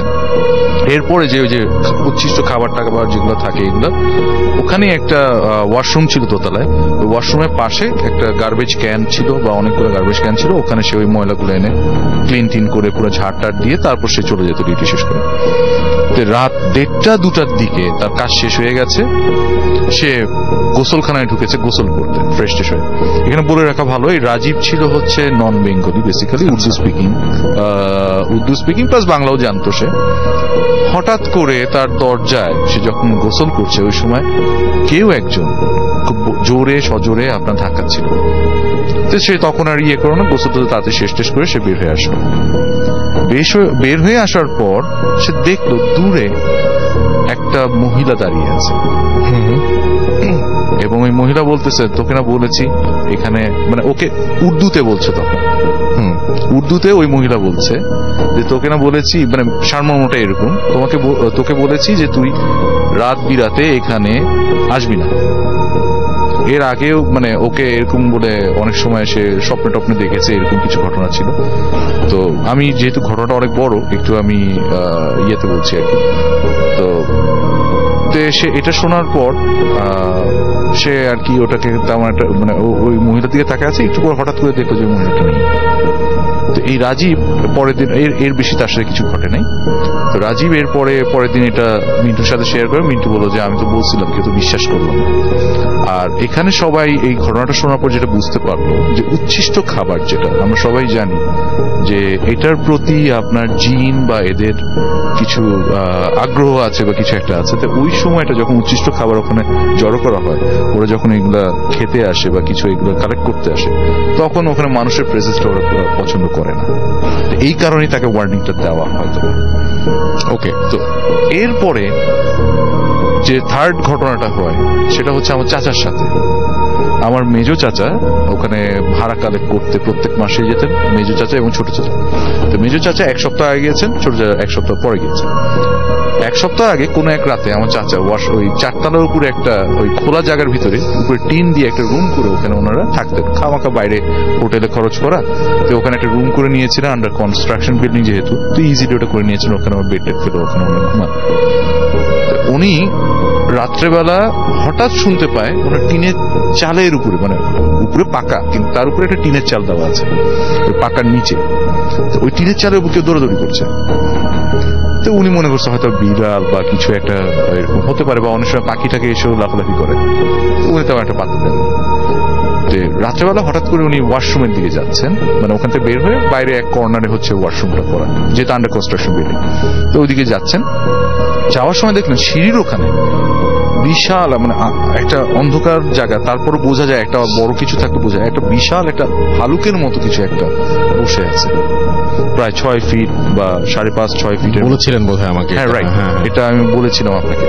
তো ওই ভালুকের মতো ওখানে বসে আছে এবং এই ভালুকটা মানে ওখানে খুব স্থির হয়ে বসে আছে এবং পিছন সাইডটা মানে চাচার দিকে ফেসিং করা। চাচা ওটাকে মানে তেমন একটা ইয়ে না করে সে ওয়াশরুম থেকে বের হয়ে আবার রুমের দিকে যখন যাচ্ছে তখন দেখেন তখনও আছে। চাচা দোয়া কালাম করতে করতে, কেননা উনি তো ছোটবেলা থেকে ওখানকার সিনারিওটা জানে যে ওখানে নানা রকম ঘটনা ছিল এবং জিনের ওখানে একটা ব্যাপার ছিল আমাদের ওই বাড়িটাতে। তো উনি দোয়া কালাম পড়তে পড়তে উনি রুমে গিয়ে দোয়া পড়তে পড়তে ঘুমিয়ে যান। তো চাচা চলে আসেন, আর কাউকে কিছু বলে না। এর ভিতরে ছোট চাচা 1 সপ্তাহ পর যান। রাত্রেবেলা রাত 2টা, 2:30টার দিকে, 3টার দিকে এরকম সময়ে চাচা আমাকে যেটা বলছিলেন আর কি, ওনার বাসে যাওয়ার পর যে 2টা, 2:30টা, 3টার দিকে উনি আমার চাচির সাথে ঢাকায় ফোনে কথা বলছিলেন। কোনো একটা কারণে, কোনো একটা বিশেষ কারণে ওনাদের রাত্রেবেলা আর কি খুব ইম্পর্টেন্ট আলাপ ছিল, রাত্রে জেগেই ওনারা কথা বলছিলেন। এই সময় হঠাৎ করে উনি ফিল করলো যে ওনার ওই টিনের চালের উপরে, ওই সেম রুমে টিনের চালের উপর কেউ দৌড়াদৌড়ি করছে এবং উনি প্রথমে প্রাধান্য দেননি ব্যাপারটা। চাচির সাথে কথা বলছে চাচা ফোনে, হঠাৎ করে দেখে তার সাইডের যে জানলাগুলো আছে, 3 সাইডে 3টা জানলা আছে, ওটা সজোরে ধুম ধুম ধুম ধুম করে কেউ বাড়ি দিচ্ছে, বা খুব জোরে, মানে মনে হচ্ছে যেন ভেঙে ফেলবে, এরকম একটা শব্দ এরকম শুনছে। তো তখন চাচিকে বলতেছে, তুমি কি শুনতে পারতেছো আমার জানলা বাইরে বাড়ি করতেছে, কি জানি উল্টা পাল্টা কিছু মনে হয় এখনো আছে। চাচি বলে, না আমি তো কিছু শুনি না। হঠাৎ করে দেখে যে ওই 3টা সাইড বাদ দিয়ে যেখান দিয়ে দরজা ওনাদের, ওই দরজাতে ধুম ধুম করে তখন ধাক্কাধাক্কি শুরু হয়ে গেছে, এবং উপরে কিন্তু ছিটকিনি দাও। ওই অবস্থায় চাচা ঘাবড়ে গেছে। চাচিকে বলে, দেখছো কি শব্দ হয়? না আমি কিছু শুনতে চাই। ওভার ফোনে ঢাকা থেকে চাচি কিছু শুনতে পাচ্ছে না, এরকম একটা সিচুয়েশন। চাচা বেডের উপর মানে কোনোভাবে গুটিসুটি হয়ে বসে আছে, এর ভিতরে 2টা লাইট ছিল রুমে, লাইটগুলা টিপ টিপ করা শুরু করলো, টিপ টিপ করতে করতে করতে নিভেই গেল, এবং সজোরে ধাপাস করে ধুম করে একটা বাড়ি পড়লো হচ্ছে ইয়েতে, আপনার ওই দরজার উপরে, দরজা খুলে গেল। এবং ওই যে ঘটনাটা মিন্টুর সাথে ঘটেছিল নিচে, অনেকটা ওই সিমিলার ঘটনা তখন ঘটছে ওখানে। দরজাটা খুলে গেল, খুলে যাওয়ার পর কেউ ভিতরে আসেনি। চাচা তাকিয়ে আছে আর দোয়া কালাম পড়তেছে। চাচিকে বলতেছে যে তুমি কিছু বুঝতেছো? ওইদিকে চাচিও দোয়া কালাম পড়তেছে ঢাকায়। এর ভিতরে সে হঠাৎ করে শুনতে পেল ঘুঙুরের আওয়াজ। যে এই ঘুঙুরের আওয়াজের ঘটনাটা বলি, আমাদের পুরান বাড়ি থাকা অবস্থায় আমার মার সাথে আজ থেকে প্রায় 30-40 বছর আগে এবং ঘুঙুরের আওয়াজে একটা ঘটনা ঘটেছিল, যেটা আমি ভূতের আগে বলেছি। এবং এই ঘুঙুরের আওয়াজটা প্রায়ই অনেকে শুনতো আমাদের পুরান বাড়িতে। এবং এই গত 7-8 মাস আগে আমার চাচা শুনতে পাচ্ছে যে ঘুঙুরের আওয়াজ, কেউ নাচছে, এবং টোটালি ওই যে আমাদের লোকাল যে ক্লাসিক্যাল ড্যান্সের যে ছন্দগুলো, ওই ছন্দের মতো। তো এটা শুনতেছে, চাচিকে বলতে, তুমি ঘুঙুরের আওয়াজ শুনছো? সে বলে, না আমি কিচ্ছু শুনছি না, তোমার কথা ছাড়া আর কিচ্ছু শুনতে পাচ্ছি না। তো এই অবস্থা একটা সার্টেন টাইমে গিয়ে অ্যারাউন্ড 4টা 4:30, ওই সময়টা মনে হয় 4:30টার দিকে ফজরের আজানের সময় ছিল। ওই সময়টা যখন আজান দেয় তখন হঠাৎ করে সব মানে নর্মাল হয়ে যায়, দরজার ধাপ করে আবার বন্ধ হয়ে যায়, লাইট জ্বলে ওঠে। সো এই ঘটনাটা জাস্ট কিছুদিন আগে ঘটে গেল আমার চাচার সাথে। তো রাসেল ভাই, এই আসলে ছিল আমার ঘটনা। Thank you so much. আমরা এখন চলে যাই আবারও বাবু ভাইয়ের কাছে, এবং তারপর ডক্টর আলিফ, আমরা চলে যাচ্ছি তার কাছে। ঘড়িতে সময় রাত 1:03, সময় খুব বেশি নেই, সুতরাং আমরা ঘটনায় বেশি থাকবো, তারপরে ফিরে আসবো আবার আপনাদের কাছে। জি বাবু ভাই। থ্যাংক ইউ রাসেল ভাই। এই কাহিনীটা আবার আমি বলছি, এই গতবার শেয়ার করেছিলাম হাসিব আহমেদ দুর্লভের একটা কাহিনী, ওই আমার কাছে শেয়ার করেছে আবার। ঘটনাটা পাঠিয়েছে ক্যান্ডেলের থেকে। তো ঘটনাটার বিষয়বস্তু হচ্ছে, রবার্ট, এটা একটা ছদ্মনাম, নামে একজন লোক, যে নাকি ওখানে আই গেস ব্রিটিশ থেকে, ইংল্যান্ড থেকে মুভ করে গিয়েছিল আর কি। তো বয়স হয়ে গিয়েছিল লোকটার, সে ওখানে থাকতো, অ্যান্ড রাতের বেলা লেট নাইট শিফটে কাজ করতো আর কি। আচ্ছা। সো সন্ধ্যা অনেক দেরিতে, এবং ও রাতের বেলা কাজ করতে করতে, ওর ব্যাক করতে করতে রাত 1টা-2টা এরকম বেজে যেত আর কি। সো একদিন রাতের বেলা ও ব্যাক করছে, ওর মনটা না, আর বলে রাখা ভালো যে ওই রবার্ট ছিল নাস্তিক প্রকৃতির, মানে সে আসলে এইথিস্ট ছিল আর কি। তো রবার্ট যখন ব্যাক করছে একদিন বাসা থেকে, তার মনটা এমনি ভালো ছিল না। সে চিন্তা করছে যে বাসায় কি করবে, সাথে একটা কলিগকে নিয়ে ব্যাক করছিল, এবং কলিগের সাথে ওর কিছু তর্কাতর্কি হয়, মানে লাইক একটা বিষয় নিয়ে লাইক কথাবার্তা হতে যেয়ে সেখানে একটা তর্কাতর্কি হয় ওদের দুজনের মধ্যে। এটা লাইক এই British lifestyle and Canadian lifestyle নিয়ে আর কি, প্র্যাকটিসিং লাইফস্টাইল নিয়ে আর কি ওদের ভিতরে একটা তর্ক হয়, এবং তর্কের এক পর্যায়ে আর কি রবার্ট আর কি বেশ অস্বস্তি ফিল করে এবং মন খারাপ করে সে বাসার দিকে আসার চেষ্টা করে। তো রাস্তা দিয়ে যখন হেঁটে আসতেছে, ওর কাছে বেশ জিনিসটা ভালো লাগে না, মন মেজাজটা খারাপ হয়ে যায়। চিন্তা করে যে আমি একটু সমুদ্রের পাশ থেকে হেঁটে আসি। তো যেখান থেকে আসতো ডাউন টাউনের পাশ ধরে, ডাউন টাউনটা একটু কোলাহলপূর্ণ, সেটা পাশ ধরেও এক সাইড দিয়ে চলে যায়, ওখানে একটা বিচ আছে, বিচের কাছে আর কি সমুদ্রের পাড়ে। তো ওখানে অনেকক্ষণ হাঁটাহাঁটি করে বেশ যখন নাকি মনটা একটু ভালো লাগে তখন সে ব্যাক করে। তো ব্যাক করতে করতে দেখা যাচ্ছে যে ও মানে ওই যে রাস্তা দিয়ে আসতেছিল, রাস্তাটা খুব নির্জন ছিল, কারণ ডাউনটাউন ছাড়া আসার পরই বেশ নির্জন হয়ে যায়। তো একবার ভাবে যে ও মেইন রাস্তা দিয়ে আসবে, তো যাই হোক, ও ঘুরে ঘুরে মেইন রাস্তার পাশ দিয়ে বাসায় ব্যাক করে যখন নাকি বাসার গেটের সামনে চলে আসে, এসে দেখে যে বেশ তখন ফগি হয়ে গেছে, চারপাশ থেকে বেশ কুয়াশা ছেয়ে ফেলছে জায়গাটাকে। তো ও বাসায় ঢোকার জন্য যায়, গেটে যে চাবি দিয়ে যখন দরজাটা খুলবে তখন দেখে যে পিছন থেকে একটা বাচ্চার গলা। বাচ্চাটা হবে 8-10 বছরের কোনো বাচ্চা মেয়ে যদি বলে পেছন থেকে, বলতেছে excuse me can you help me. তো ও তখন চিন্তা করতেছে যে এটা কে, পিছনে তাকে, তো কুয়াশার মধ্যে ঠিক মতো দেখতে পায় না, দেখে যে দূরে একটা ছোট্ট বাচ্চার মধ্যে অবয়ব দাঁড়ায় আছে, বোঝা যাচ্ছে এটা বাচ্চা মেয়ে দাঁড়ায় আছে। আবার ওকে বলে excuse me can you help me. তো আস্তে করে হেঁটে যায়, যে বলে কে সামনে যায়, যে বলে yes dear I can help you, what's wrong. তো কাছে যখন যায়, এটা বলতে বলতে যখন সামনে চলে যায়, বাচ্চাটার একদম কাছে যেয়ে সে দেখে বাচ্চাটার যে চেহারাটা বিভৎস, মানে চোখের জায়গায় চোখ নেই, মুখের জায়গা দিয়ে কেমনই হয়ে গেছে, মানে ভেতরে মনে হচ্ছে হা করলে কিছু না, এরকম। ওই অবস্থায় বাচ্চাটা তাকে বলে যে ক্যান ইউ হেল্প মি। তো ও থতমত খেয়ে ভয় পায়, একটু ভয় পেয়ে কিন্তু সে নাস্তিক, সেগুলো করে না, সে কিছু না মনে করে বলে কি you know how can I help you, তোমাকে আমি কিভাবে সাহায্য করতে পারি। বাচ্চাটা বলে can you help me find my home. তো ও তখন বলে ইয়েস আই ক্যান। তাই বলে ও দাঁড়িয়ে থাকে, বাচ্চাটা হাঁটা শুরু করে উল্টা। বাচ্চাটা হেঁটে হেঁটে কুয়াশার মধ্যে মিলিয়ে যায়, ও কিন্তু আর যায় না। বাচ্চাটা চলে যাওয়ার পরই ওর মধ্যে কেমন যেন একটা ভয় ভর করে, ও দৌড় দিয়ে ওর গেটের কাছে চলে যায়, যে তাড়াতাড়ি গেটটা এলো পাথাড়ি খোলার চেষ্টা করে। অনেকক্ষণ ওর কাছে মনে হচ্ছিল কেউ একজন পিছন থেকে আসতেছে, সামবাডি, কেউ এসে ওকে ধরবে এরকম, মানে কেউ নাই রাস্তায়। তো ও এরকম গেট খুলে, আমি কিন্তু রাসেল ভাই এই ধরনের একটা ফিলিংস একবার পড়েছি, আমার নিজের এরকম হয়েছে, তখন চাবি সহজে গেটে ঢুকতে চায় না। আচ্ছা, যাই হোক, মানে সিরিয়াসলি আমি এরকম ফিল করেছি একবার। যাই হোক, ওই লোক তখন গেট খুলে ঢুকে ভেতরে, ঢোকার পরে ওর বউর নাম ধরে ডাকে, ওর বউ আসে, বলে কি হয়েছে, বলে যে আমি এরকম একটা ঘটনা আমি দেখছি। জি। তো বউটা বলে যে তুমি মনে আজকে বেশি ড্রিঙ্ক করছো, মোস্ট প্রবাবলি ড্রিঙ্ক করার কারণে তুমি উল্টাপাল্টা হ্যালুসিনেশন করছো, so just get inside and go to sleep. যাই হোক, বাসায় যেয়ে তখন ফ্রেশ হয়ে ও ওই দিন ঘুমায় যায়। তো ঘুমের মধ্যে মনে বেশ দুঃস্বপ্ন টপ্ন দেখে। তো ওর বউকে ও যে বলছে, ওর বউ জিনিসটা নিয়ে একটু ভাবে, ওর বউ ছিল ক্যাথলিক, ওর বউ জিনিসটা নিয়ে ভাবে যে কি মানে জিনিসটা কি, ও কি দেখলো এরকম একদিন। তো এর মধ্যে ওদের বাসায় যেটা শুরু হয় রাসেল ভাই, জিনিসপত্র নাড়াচাড়া।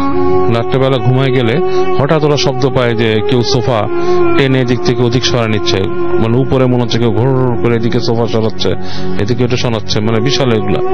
তো ওর ওয়াইফ একদিন এরকম রাত্রেবেলা হেঁটে উপরে চলে যায়, যে দেখে সব নর্মাল, এত শব্দ হচ্ছে কিন্তু কিছুই না।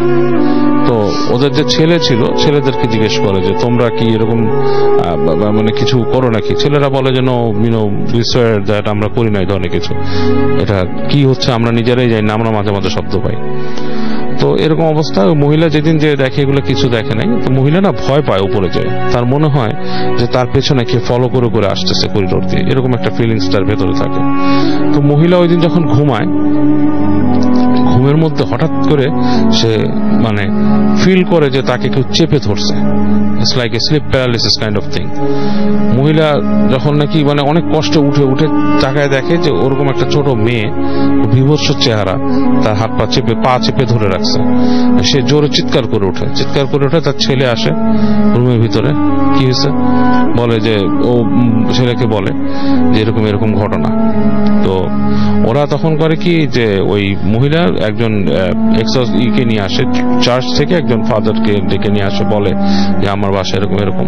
কিন্তু চার্চের লোকরা নাকি এক্সোরসিজম বা পারফর্ম করতে হলে তাদেরকে ভ্যাটিকানের পারমিশন ছাড়া তারা নাকি পারে না।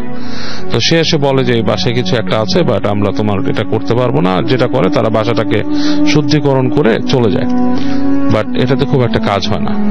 এই কন্টিনিউয়াস এই জিনিসগুলা মানে ঘটতেই থাকে। সবচেয়ে ওয়ার্স্ট যেটা হয়, একদিন এরকম ওরা বসেছিল রুমের মধ্যে কথা বলতেছে, এই সময় হঠাৎ করে দেখা যায় দুপ করে পুরো মানে বিদ্যুৎ নিভে যায়, পুরো বাসা, কারেন্ট নাই। ইলেকট্রিসিটি যখন চলে যায় ওরা হঠাৎ করে কি ব্যাপার, এখানে তো ইলেকট্রিসিটি ভাবে যায় না।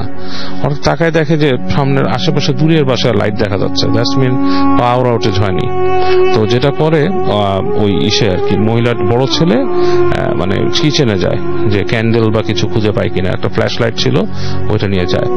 তো সে যখন নাকি কিচেনে যায়, কিচেনে যে দেখে যে তাদের যে চুলাটা ওটা গ্যাসের চুলা ছিল, গ্যাস স্টোভ, দেখে গ্যাস স্টোভ জ্বলতেছে আর একটা মেয়ে সেখানে দাঁড়ায় তার দিকে তাকায় আছে, এবং তার দিকে তাকানো অবস্থায় মেয়েটা তার হাতটা গ্যাস স্টোভের মধ্যে ঢুকায় দেয় এবং পুরো হাত পুড়ে মাংস পোড়া একটা গন্ধ আসতে থাকে। এটা দেখে ছেলে চিৎকার করে দৌড় দিয়ে চলে আসে। ছেলে চিৎকার শুনে ওখানে যায়, রবার্ট যায়, রবার্টও দৌড় দিয়ে উপর উঠে। রবার্ট ছেলে চিৎকার শুনে উপর উঠে, সে ওখানে যায়, কারণ ওর আব্বা নাকি ক্রিমেটিং, রবার্টের বাবা ছিল ক্রিমেটিং ইসের লোক আর কি, যে মানে ক্রিমেট করে যেখানে বডি পোড়ায় সেখানে। তো সে এই ধরনের গন্ধের সাথে পরিচিত, সে ঠিক এই ধরনের একটা গন্ধ এখানে যে পায়। পাওয়ার পর সে তাকায় দেখে যে কিছু নাই, বাট চুলার থেকে একটা ধোঁয়া আসতেছে এরকম গন্ধ। তো এই অবস্থায় ওদের পুরো ফ্যামিলি যেটা করে, আরেকজন চার্চের লোককে ডাকে, ফাদারকে, সেও আসলে কোনো সলিউশন দিতে পারে না। তো রবার্টের মন খুব খারাপ থাকে। তো সে যেখানে কাজ করতো তার ওখানে একজন অ্যারাব কাজ করতো আর কি। সো অ্যারাব লোকটার সাথে সে তার ঘটনাটা বলে যে লাইক আমি এরকম এরকম সমস্যায় পড়ছি, এরকম দেখতেছি। তা আরব লোকটা বলে যে আমি তোমাকে একটা হেল্প করতে পারি, আমাদের দেশ থেকে একজন আসছে, একজন আলেম লোক আসছে এখানে, so he can help you out with this. But ওই লোকটার নাম বলা যাবে না, লোকটা নাকি মানে আমাকে যে হাসিব লেখছে উনি নাকি খুব বিখ্যাত একজন আলেম।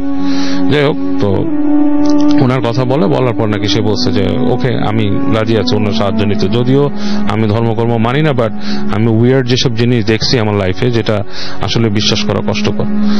তো ওই আলেমকে ওদের বাসায় নিয়ে আসে।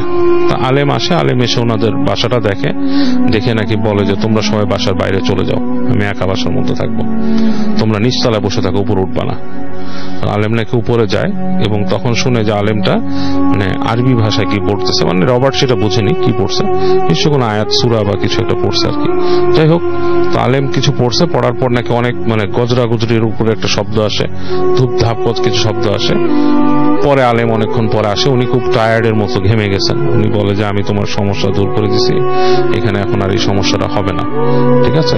তোমাদের বাসায় কোনো দুষ্ট ডিমন মানে দুষ্ট জিন এখানে আসছিল, রাস্তার মধ্যে যদি তোমাকে কেউ বলে যে আমাকে বাসা চিনাও, বাসা দেখাও, এই ধরনের কোনো মানুষের সাথে তুমি যাবা না, কোনো কিছুই কোনো ডাকে সাড়া দিবা না, এটা উচিত না। এটা নাকি ওই আলেম তাদেরকে বলছে এবং আলেম ও তাদের বাসাটাকে করে দিয়ে যায় পরে। ঠিক আছে, থ্যাংক ইউ সো মাচ। আমরা চলে যাবো এবার আলিফের কাছে এবং আলিফের কাছে একটা ঘটনা শুনে আসবো এবং আশা করছি যে এটাও আপনাদের ভালো লাগবে। চলুন শুনে আসি ঘটনাটি, তারপরে একবারে আমাদের নতুন অতিথি নিয়ে আসবো এবং আপনাদের সাথে ফেসবুক এবং আপনারা যেখানে যেখানে যোগাযোগ করছেন সেগুলো নিয়ে কথা হবে। চলুন চলে যাই ডক্টর আলিফের কাছে। হ্যালো লিসেনার্স, হ্যালো চট্টগ্রামবাসী। যে ঘটনাটা নিয়ে আসবো সেটা চট্টগ্রামের এবং এটা হচ্ছে আসলে আমি জানতাম যশোরের নোয়াপাড়া আছে, চট্টগ্রামের নোয়াপাড়া আছে আমি জানতাম না। ওই যে ম্যাপের মধ্যে খুঁজে টুজে আমি বের করছি চট্টগ্রামের নোয়াপাড়া। তো এখন যে ঘটনা হলো ওটা ডেনি নামে একজন আমাকে পাঠিয়েছে আমার পেজে। আচ্ছা, তো সেই ভাই আসলে তার সে অ্যাকচুয়ালি বুদ্ধিস্ট, কিন্তু সে তার পরিচয় গোপন রাখতে বলেছে আমাকে। সেই সুবাদে আমি তার পুরো নামটা বলছি না, তার নাম ডেনি। এবং যে এলাকার ঘটনা সেটা হচ্ছে আসলে ওইটা ওখানকার রিনাউন একটা জায়গা, আমি জানি না এখানে শেয়ার হয়েছে কিনা। ওই পুকুরটার নামই হচ্ছে কল্লাকাটা পুকুর। আচ্ছা, পুকুরের নাম হচ্ছে কল্লাকাটা পুকুর। ওই পুকুরটা বর্ণনা ছোট করে একটু দেই। পুকুরটা হচ্ছে যেই জায়গাটা, ওই জায়গাটা হচ্ছে যশোরের মানে চিটংয়ের নোয়াপাড়ায় এবং আমি কাজর দিঘির পার সম্ভবত। এবং ওই পুকুরটা হচ্ছে এমন একটা জায়গায়, এটা হচ্ছে 2 কিলোমিটার আগে একটা গ্রাম, মাঝখানে পুকুর, 2 কিলোমিটার পরে আরেকটা গ্রাম, এর মাঝখানে ক্ষেত। আচ্ছা, তো তখনকার ঘটনা 1990 থেকে 95 এর দিকে। তখন একটা হিন্দু ফ্যামিলির ঘটনা এটা আসলে। তো সেই ফ্যামিলির যে বড় ছেলে তিনি থাকতেন মানে বাংলাদেশের বাইরে, তো টাকা পয়সা জমিয়ে এসে বাংলাদেশে পরবর্তী সময় বিয়ে করতে আসে। তার সাথে একটা মেয়ের বিয়ে হয়, বিয়ে হওয়ার পরে ওই ছেলেটা বিদেশ চলে যায়। তো পুকুরটা হচ্ছে রাসেল ভাই ওনাদের বাসা থেকে বেশ কাছেই। আচ্ছা, বাড়ি থেকে বেশ কাছেই, কাছাকাছি পড়তো। এই লোকটা যখন বাংলাদেশে আসার ডিসিশন নেয়, তখন ডিসিশনটা এই কারণে নেওয়া হয় যে সে জানতে পারে তার ওয়াইফ মাল্টিপল রিলেশনে মানে ধরা খেয়েছে আর কি, ফ্যামিলিগতভাবে কয়েকজন দেখেছে। আর মেয়েটা কাজ করতো একটা ফ্যাক্টরিতে, ওইখানে চন্দ্রঘোনা এলাকায় একটা পেপার মিলের কাজ করতো, আমি নামটা বলছি না। তো ওই পেপার মিলের পাশে সে বাসা ভাড়া নিয়ে থাকতো, যেহেতু হাজবেন্ড বিদেশে ছিল ওই মুহূর্তে, তো সে ওখানে বাসা ভাড়া নিয়ে থাকতো। পরবর্তী সময় ফ্যামিলিগতভাবে জিনিসটা জানাজানি হয়, ফ্যামিলিগত থেকে সমাজে ছড়িয়ে পড়ে। আচ্ছা, তো ছেলেরা জানে এবং বাংলাদেশে আসে। তো এখন যেমন ডিভোর্স ছিল, তখন ওই মুহূর্তে রাসেল ভাই মানে মাথা গরম হলে যা হয়, তো উনি ডিসিশন নেয়, ফ্যামিলিগতভাবে ডিসিশন নেয় এবং ফ্রেন্ডরা মিলে ডিসিশন যে নেয় যে এই মেয়েটাকে রাখবে না। ঘটনার উৎপত্তি ওই পুকুরের পাড়ে নিয়ে যায়। সেই পুকুরটার বর্ণনা এরকম যে পুকুরটার চারিপাশে তাল গাছ ছিল, বিভিন্ন ফলের গাছ, এবং চারিপাশে ঝোপঝাড়কে পরিষ্কার করে না, এরকম মানে চকলা পাকা একটা জায়গা। সেখানে একটা শেকড়ের উপরে মাথাটা রেখে তারা মেয়েটাকে জবাই করে। জবাই করার পরে বডিটা এখানে ফেলে রেখে চলে যায়। তো যেহেতু তাল পাকার সময় মুহূর্তে, তো কিছু ডানপিটা ছেলে আছে গ্রামের, তারা ওদের একটা ছেলে তাল পাড়তে যায় ভোরবেলা সকালে, দল বেঁধে তাল পাড়তে যায়। একটা ছেলে এই পাশে আসে, আসার পরে সে তাল গাছে উঠবে এমন সময় দেখে যে এই শেকড়ের সামনে একটা বডি পড়া আছে। এটা দেখে সেই অজ্ঞান হয়ে যায়। তাকে খুঁজতে গ্রামবাসী আসে, অনেক মানুষ হন্তদন্ত হয়ে অনেক জায়গায় খুঁজেছে, এসে দেখে যে একটা বডি পড়া। তো পুলিশ আসে, পুলিশ এসে বডি রিসিভ করে, বডি নেয়, কিন্তু রাসেল ভাই কোনো মাথা নিতে পারে না, কারণ মাথাটা এই জায়গায় ছিল না, মাথা ছিল ওই গ্রামেরই একটা কালভার্টের নিচে মাটির মধ্যে পুঁতে রাখা। 3 দিন পর গন্ধ বের হওয়ার পরে সবার চোখে পড়ে একটা কুকুর ওই মাথাটা নিয়ে টানা হেঁচড়া করছে। পরবর্তী সময় পুলিশকে ডাকা হয় এবং পুলিশ ওই মাথাটা নিয়ে যায় পোস্টমর্টেম করবার জন্য। যাই হোক, এই ঘটনাটা রাসেল ভাই এই জায়গায় পজ না, কারণ এই ঘটনাটা ঘিরেই আস্তে আস্তে ঘটনাগুলোর পুনরাবর্তন ঘটে। এরপর থেকে রাসেল ভাই এই জায়গাতে মানুষ দিনে অথবা দুপুরে অথবা রাতে কেউ হাঁটা চলাফেরা করতে পারেনি। সর্বপ্রথম এক্সপিরিয়েন্স ঘটে আমি যার ঘটনা শেয়ার করবো তার খালুর সাথে। তাদের একটা খামার ছিল, গরুর খামার ছিল। ওই মুহূর্তে ঈদ, কোরবানি ঈদের 3 মাস আগের ঘটনা। এই কোরবানি ঈদ না রাসেল, ওই সময় কোরবানি ঈদের থাকে 3 মাস আগের ঘটনা। তো তারা ওই গরুর খামারটা পরিচর্যা করছে, বৃষ্টির পানি জমে যেত। ওই সময় বর্ষা মৌসুমে কোরবানি ছিল, অনেক আগের ঘটনা। আসলে আমি ঘটনার সাথে ম্যাচ করি 93-তে। যাই হোক, ওই মুহূর্তে কোরবানি ঈদ ছিল 3 মাস আগের ঘটনা। কোরবানির 3 মাস আগে ওই খামারের মধ্যে তার সাথে একজন লোক থাকতো, আর ওই মুহূর্তে গরু ছিল তার খামারে, সেই জন্য পরিচর্যা প্লাস আপনার পাহারা দুইটাই কাজ করতে হতো, যেহেতু 3 মাস তাকে একটু কষ্ট। এরকম একদিন রাতের বেলা হঠাৎ করে তারা ওই পানি জমে যায় খামারের ভেতর। ওই খামারের ভেতরের পানি সরাতে যেয়ে তারা ভেতরে বসে গল্প করছিল, কথা বলছিল, প্ল্যান করছিল। এমন সময় হঠাৎ করে ঝপঝপ করে শব্দ, কেউ হেঁটে হেঁটে দৌড়ে আসছে। প্রথমে পুরা খামারটার চারিপাশে ঘুরে একটা পর্যায়ে এসে সামনে এসে বসে, খামারটার সামনে এসে বসে। তো উনি টর্চ নিয়ে প্রথমে দেখে, কাউকে খুঁজে পায় না। পরবর্তী সময় দেখে একটা মেয়ে বসে আছে, বসে বসে কান্না করছে। সে মায়া কান্না, অনেক মানে অ্যাডোরেবল কান্না, খুব মানে ইচ্ছা হবে যে সামনে যে জিজ্ঞেস করি কে তুমি, কোথা থেকে আসছো। কাছে যাতেই মাথাটা পড়ে যায় গলা থেকে। এইটা দেখার পর উনি আর ওখানে জ্ঞান ধরে রাখতে পারেনি, উনি অজ্ঞান হয়ে যায়। উনি যখন জ্ঞানে ফিরে আসে তখন উনি তার এলাকাবাসী কথায় কথায় গল্পে গল্পে গল্পে গল্পে জেনে যায়।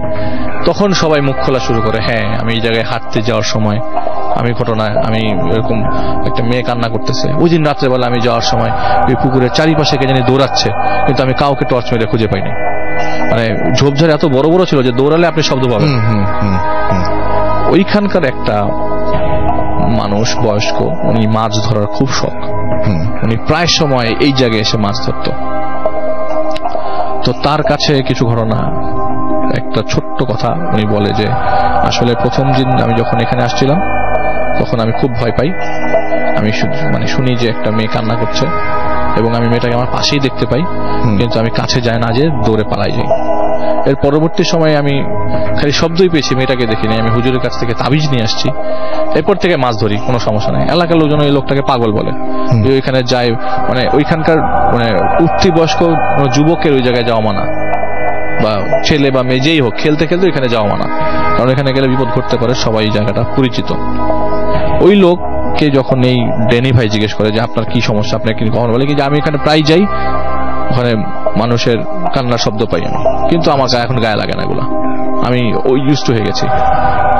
এবং থার্ড যে ঘটনাটা শেয়ার করব, এটা হচ্ছে একজন মহিলা আর কি, উনি অন্তঃসত্ত্বা ছিল ওই মুহূর্তে, আর ওনার হাজবেন্ড থাকতো ঢাকায় কাজ করতে। প্রতি সপ্তাহে হাজবেন্ড গ্রামের বাড়িতে বেড়াতে যেত এবং দেখা হইতো প্রতি সপ্তাহে, কিন্তু এক সপ্তাহে তার হাজবেন্ড আসে না, তো তার সময় কাটতো তার বাড়ি মানে ঘুরে ফেলায়, তার কোনো বাচ্চা হয় না, তো বাচ্চা হবে, আর ছাগল ছিল তার তিনটা ছাগলের সাথে তার ওই কথা বলে বলে সময় কাটানো আর কি। তার পুকুর থেকে তার ঘরটা ছিল খুব বেশি দূরে না, হেঁটে যেতে 2 মিনিট সময় লাগে।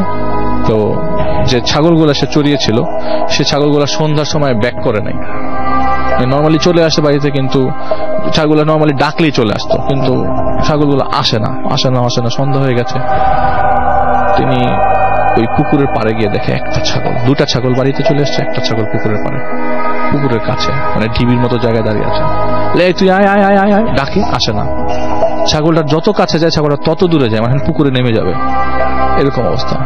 খুব কাছে যাওয়ার পরে ছাগলটা একটা সময় ভ্যানিশ হয়ে যায়, কিন্তু তিনি যেটা শব্দ শুনতে পায়, ওই যে রাসেল ভাই কান্না করছে একটা মেয়ে, তার চুলগুলা খুব লম্বা। সে কাছে যায়, কাছে যাওয়ার পরে মাথাটা তার দিকে তাকায়, কোনো চুলটাই আছে, কোনো মাথা নাই। বলছে যে তুই কি জানিস আমার মাথাটা কোথায়, লোকাল ল্যাঙ্গুয়েজে, তুই কি আমার মাথাটা খুঁজে দিতে পারবি, আমি মাথা ছাড়া আছি অনেকদিন যাবো। এটা বলতে বলতে উনি অজ্ঞান হয়ে যায় এবং ওই মুহূর্তে ওনার প্রসব হয়ে যায়। এলাকার লোকজন ওনাকে উদ্ধার করার সময় দেখে যে বাচ্চাটা প্রসব করেছিল সেটা মৃত বাচ্চা। এরপর থেকে রাসেল ভাই এখনো পর্যন্ত এখানে এখনো অনেকে অনেক সাউন্ড পায়, অনেক শব্দ পায়, অনেকেই প্রত্যক্ষ করে, কেউ বলে তো কেউ বলে না, কেউ মুখ খুলে তো খোলে না। এবং আমাকে বলেছে যে আপনি যেতে পারেন, আপনি এখানে চাইলে দেখে আসতে পারেন, ছবি টবি পাঠিয়েছে, আমি এখনো শেয়ার করিনি। তো এটাই ছিল রাসেল ভাই ঘটনা, এখনো পর্যন্ত ঘটে চলছে সেই জায়গায়। এবং এই হয়তো বা এটা ওনারা মনে করে, বুদ্ধিস্টরা মনে করে যে ওরা মানে আত্মা হয়তো বা কষ্ট পাওয়া আত্মা হয়তো বা সেখানে বসে বসে মানুষকে বলছে বা জানান দিতে যাচ্ছে, তাকে প্রপারলি ক্রিমেশন করা হয় না বা কিছু একটা। কিন্তু আমার আত্মা তো রাসেল ভাই, আমি কিভাবে আত্মার ডেফিনেশন দেবো, আমার কাছে মনে হচ্ছে এটা জিন্দারা করা। Okay, thank you so much, thank you so much. তিনজনকে অনেক ধন্যবাদ, এবং আবারও সময় পেলে একসাথে তিনজনের ঘটনা শুনবো আমরা, সেটা আশা করছি। এবং তিনজন কোনোদিন সময় পেলে আবারও একসাথে চলে আসবেন। আপনাদেরকে অনেক ধন্যবাদ।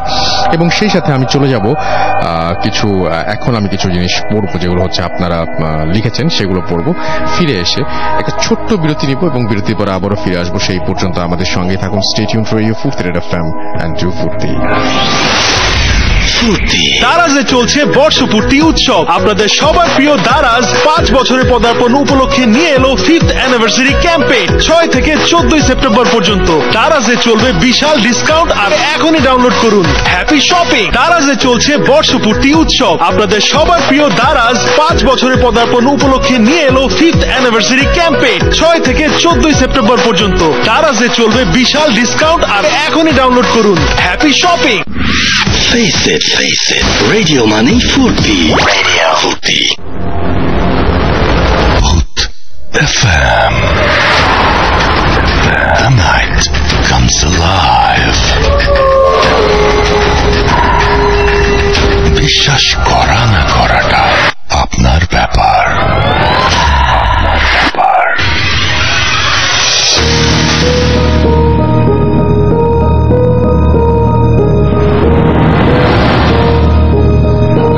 বিশ্বাস করা বা না করাটা আপনার ব্যাপার। You listening to radio Foorti red FM. আমি রাসেল আছি সাথে, এবং এখন চলছে ভূত এফএম। ঘড়িতে সময় রাত 1:24। আমি দেখছি টুইটারে অনেকে আমাদের লিখছেন। এসকে ঘোষ আমাদের সঙ্গে আছেন দেখতে পাচ্ছি। এমডি রিফাত শেখ আছেন আমাদের সঙ্গে দেখতে পাচ্ছি। মুনির সাগর, এছাড়াও আছেন ফয়সাল আহমেদ আছেন আমাদের সঙ্গে দেখতে পাচ্ছি। শাকিল আহমেদ, এস আর রাজ আমাদের সঙ্গে আছেন। MRH নীরব আমাদের সঙ্গে আছেন। রেগুলার থাকেন তিনি। শিহাব আছেন আমাদের সঙ্গে, রফিকুল ইসলাম আমাদের সঙ্গে আছেন, আহমেদ ফারাবি আমাদের সঙ্গে আছেন, এমডি শাকিরুল ইসলাম আমাদের সঙ্গে আছেন দেখতে পাচ্ছি আরো অনেকেই। এবং আমাদের ফেসবুক পেজে যে লাইভটা যাচ্ছে সেই লাইভটা দেখছি খুবই জনপ্রিয়তা পেয়েছে, আপনারা সবাই রেসপন্স করছেন সেখানে। দুটো পেজ থেকে লাইভ যাচ্ছে এখন, শুরুতে শুধুমাত্র ভিডিও ফুর্তির পেজ থেকে যাচ্ছিল, এখন ভূত এফএম পেজ থেকে যাচ্ছে, দুটো পেজ থেকে লাইভ যাচ্ছে এবং আপনারা সেটা এনজয় করছেন আশা করছি। এবং আমি দেখতে পাচ্ছি যে অনেকেই শুনছেন আমাদের এখানে। আর এই মুহূর্তে ভূত এফএম এর যে পেজটা রয়েছে সেই পেজ থেকে আমি কিছু লেখা আপনাদের পড়তে চাই। কৌশিক আহমেদ লিখেছেন ভয়ঙ্কর ঘটনা, আমাদের সঙ্গে আছেন দেখতে পাচ্ছি মোহাম্মদ আজিম মৃধা, শুনছেন জামালপুর থেকে। মিম মুনিয়া প্রধান আমাদের সঙ্গে আছেন, ফ্রাইডে মানেই ভূত এফএম। আমাদের সাথে আছেন রৌনক ওমর, ডক্টর আলিফের স্টোরিটা অসম ছিল, আমাদের সঙ্গে আছেন রাতুল আহমেদ, মোহাম্মদ শাকিল আমাদের সঙ্গে আছেন, মাসুদ রানা আমাদের সঙ্গে আছেন শাহরিয়ার ফাহিম আছেন আমাদের সঙ্গে, ফরদীপ আব্দুল্লাহ হক আমাদের সঙ্গে আছেন, আফতাব হুসাইন খান আছেন আমাদের সঙ্গে, এছাড়াও দেখতে পাচ্ছি রাহাত হুসাইন, আরিস টুটুল আমাদের সঙ্গে আছেন দেখতে পাচ্ছি মোহাম্মদ আজিম মৃধা আছেন আমাদের সঙ্গে, দেখতে পাচ্ছি সাকিব সরকার, ডিএক্স শাহিন রানা আমাদের সঙ্গে আছেন, মোহাম্মদ শাকিল আমাদের সঙ্গে আছেন সিয়াম আমাদের সাথে আছেন, লিটন এছাড়াও আছেন আমাদের সঙ্গে, আতিকা তাসনিম আছেন, রিদওয়ান তন্ময় আমাদের সঙ্গে আছেন দেখতে পাচ্ছি, মোহাম্মদ আফতাব সহ আরো অনেকে। থ্যাংক ইউ ভেরি মাচ যারা আমাদের সঙ্গে আছেন। আমরা চলে যাব আমাদের নতুন অতিথির কাছে। আপনার নামটা একটু প্লিজ বলবেন, কোথা থেকে এসেছেন সেটা বলবেন, তারপর আপনার ঘটনায় যাব।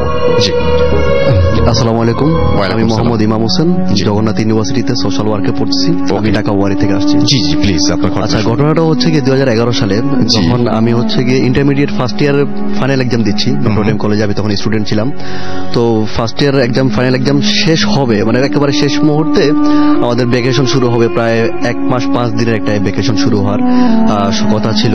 তো এর পরবর্তীতে আমার একটা ফ্রেন্ড, ও হচ্ছে গিয়ে আমার ক্লাসমেট ছিল, তো বলতেছে বন্ধু ঢাকায় বসে আর কি করবি, এক কাজ কর, তুই আমার গ্রামের বাড়ি আমার সাথে চল, কয়েকদিন ঘুরে আসলি। তো আমি বললাম যে আসলে কখনো তো এভাবে ঢাকার বাইরে যাওয়া হয় নাই ফ্যামিলি ছাড়া, এক কাজ করি আমি হচ্ছে গিয়ে আমার ফ্যামিলিকে বলি, বাবা আব্বা আমাকে বলি। তখন হচ্ছে গিয়ে ও বলছে আচ্ছা ঠিক আছে তুই আমাকে জানাইস, আমি ততক্ষণে চলে গেলাম। তো বগুড়া চলে গেল, বগুড়া হচ্ছে হোম ডিস্ট্রিক্ট, বগুড়া চলে গেল। আমি হচ্ছে বাসা কনভিন্স করার পর হচ্ছে গিয়ে রাজি করার পর হচ্ছে গিয়ে আমি ওকে ফোন দিলাম। ফোন দিয়ে বললাম যে বন্ধু ঠিক আছে আমি অমুক দিন আসবো। তো ওকে বললো যে ঠিক আছে ভালোই হয়, তুই আস। আর ওই দিন রাত্রেই, এরপর দিন রাত্রে একটা যাত্রাপালা আছে আমাদের এখানে বাজারে, দেখতে পারলি। Okay fine. তো যেদিন যাব তার আগের দিন, মানে আমার বিকালে যাওয়ার কথা ছিল, ওই দিন আর কি সকাল থেকে অনেকের হয়তো মনে আছে কিনা জানি না, 2011 সালে তখন প্রচুর পরিমাণে ঝড় বৃষ্টি হয়েছিল ঢাকা শহরে, এবং সব দিকেই ইলেকট্রিসিটি ছিল না। ইলেকট্রিসিটি না থাকার কারণে হচ্ছে আমার মোবাইলটা চার্জ দিতে পারি নাই, এবং একটা ডেড মোবাইল নিয়ে তো আর আমি এক জায়গায় যেতে পারি না, তার সাথে আমি আর যোগাযোগটাও করতে পারবো না। যার কারণে হচ্ছে আমি চিন্তা করতেছিলাম যে কি করবো। পরবর্তীতে আমি আর আসলে যাওয়াই হয় নাই। তো এদিক থেকে আমার ফ্রেন্ড, ও গ্রামেই আমার ফ্রেন্ড হচ্ছে আমার যাওয়ার প্রস্তুতি, আমাকে রিসিভ করার প্রস্তুতি নিচ্ছে।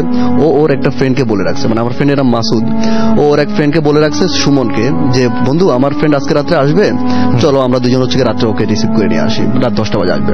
তো ওর ফ্রেন্ড বলে ওকে ফাইন ঠিক আছে। রাত 10টা যখন বাজে তখন ওর ফ্রেন্ড সুমন আমার ফ্রেন্ডকে বাড়ি থেকে নেওয়ার পর হচ্ছে বলছে বন্ধু চলো তোমার ফ্রেন্ডের তো টাইম হয়ে গেছে আসার, এক কাজ করি আমরা চলো বাজার দিয়ে আগাই, ও তো বাস স্ট্যান্ডে হয়তো আমাদের আগেই চলে আসবে।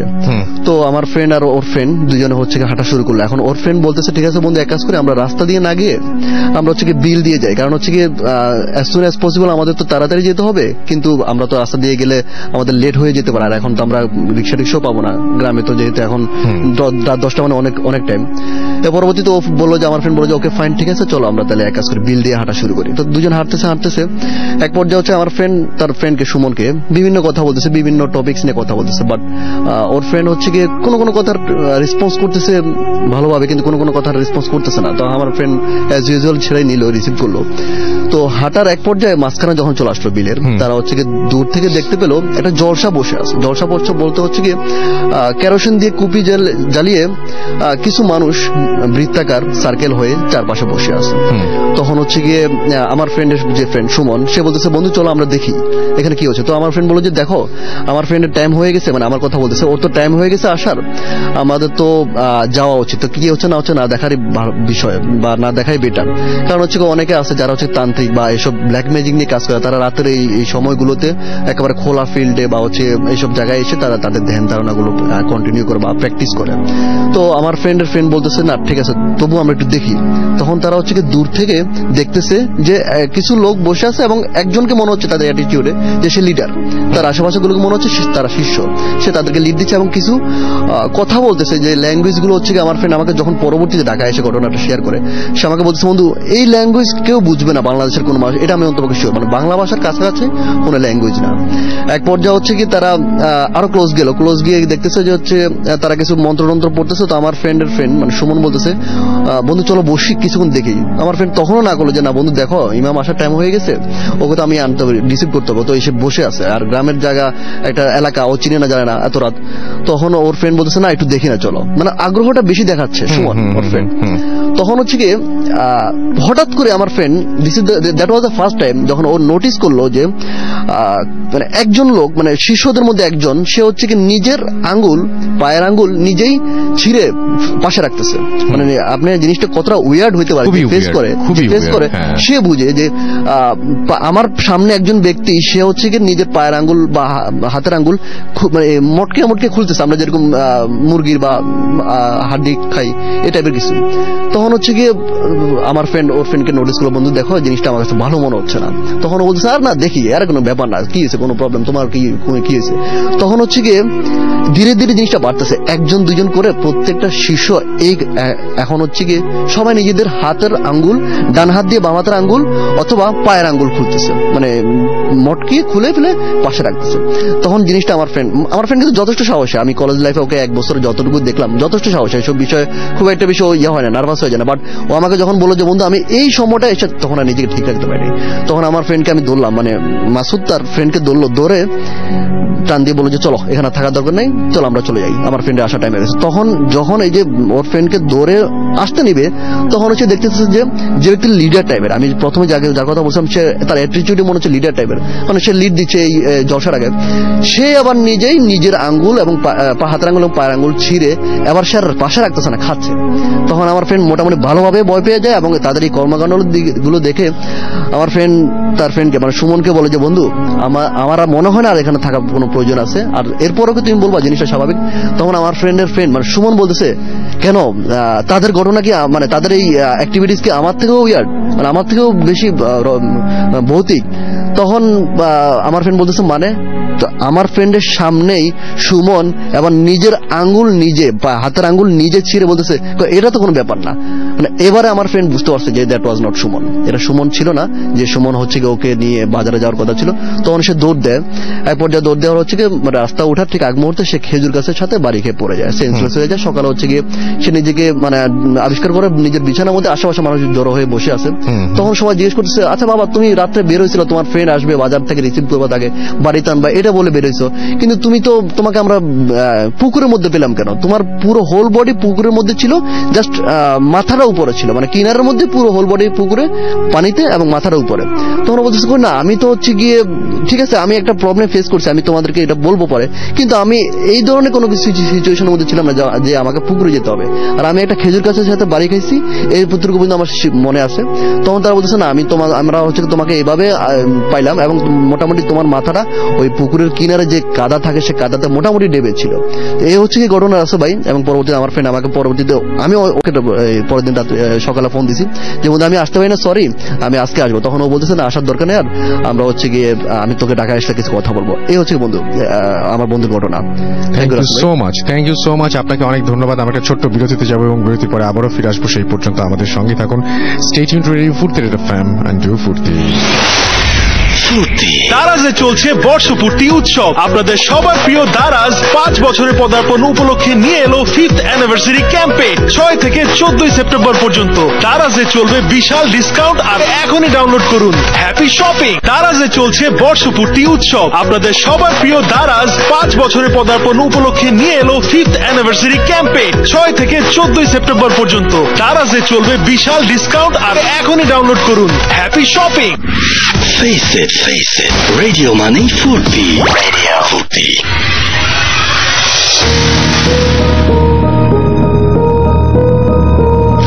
ওয়েলকাম ব্যাক, শুনছেন রেডিও ফুর্তি রেড এফএম। আমি রাসেল আছি সাথে।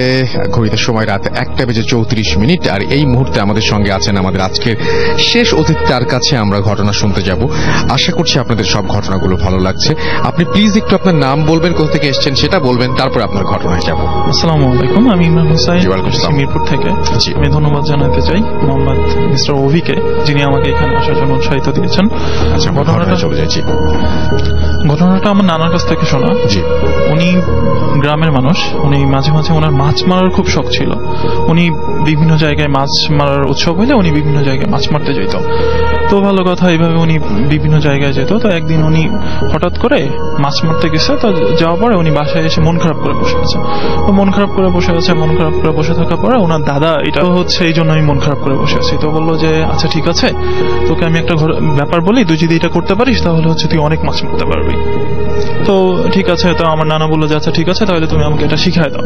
তো উনি বললো যে তুই একটা কাজ করবি, তুই একটা যুবতী হিন্দু মেয়ে যে মারা গেছে, তার শ্মশানে যখন তাকে পোড়ানো হবে, তুই ওইখান থেকে তার লাশ এর যে পোড়ানোর পরে যে বাঁশ থাকে, কাঁচা বাঁশ আর হচ্ছে ওই সিঁদুরটা তুই নিয়ে আসবি যে কোনো একটা চাঁদ রাত্রে।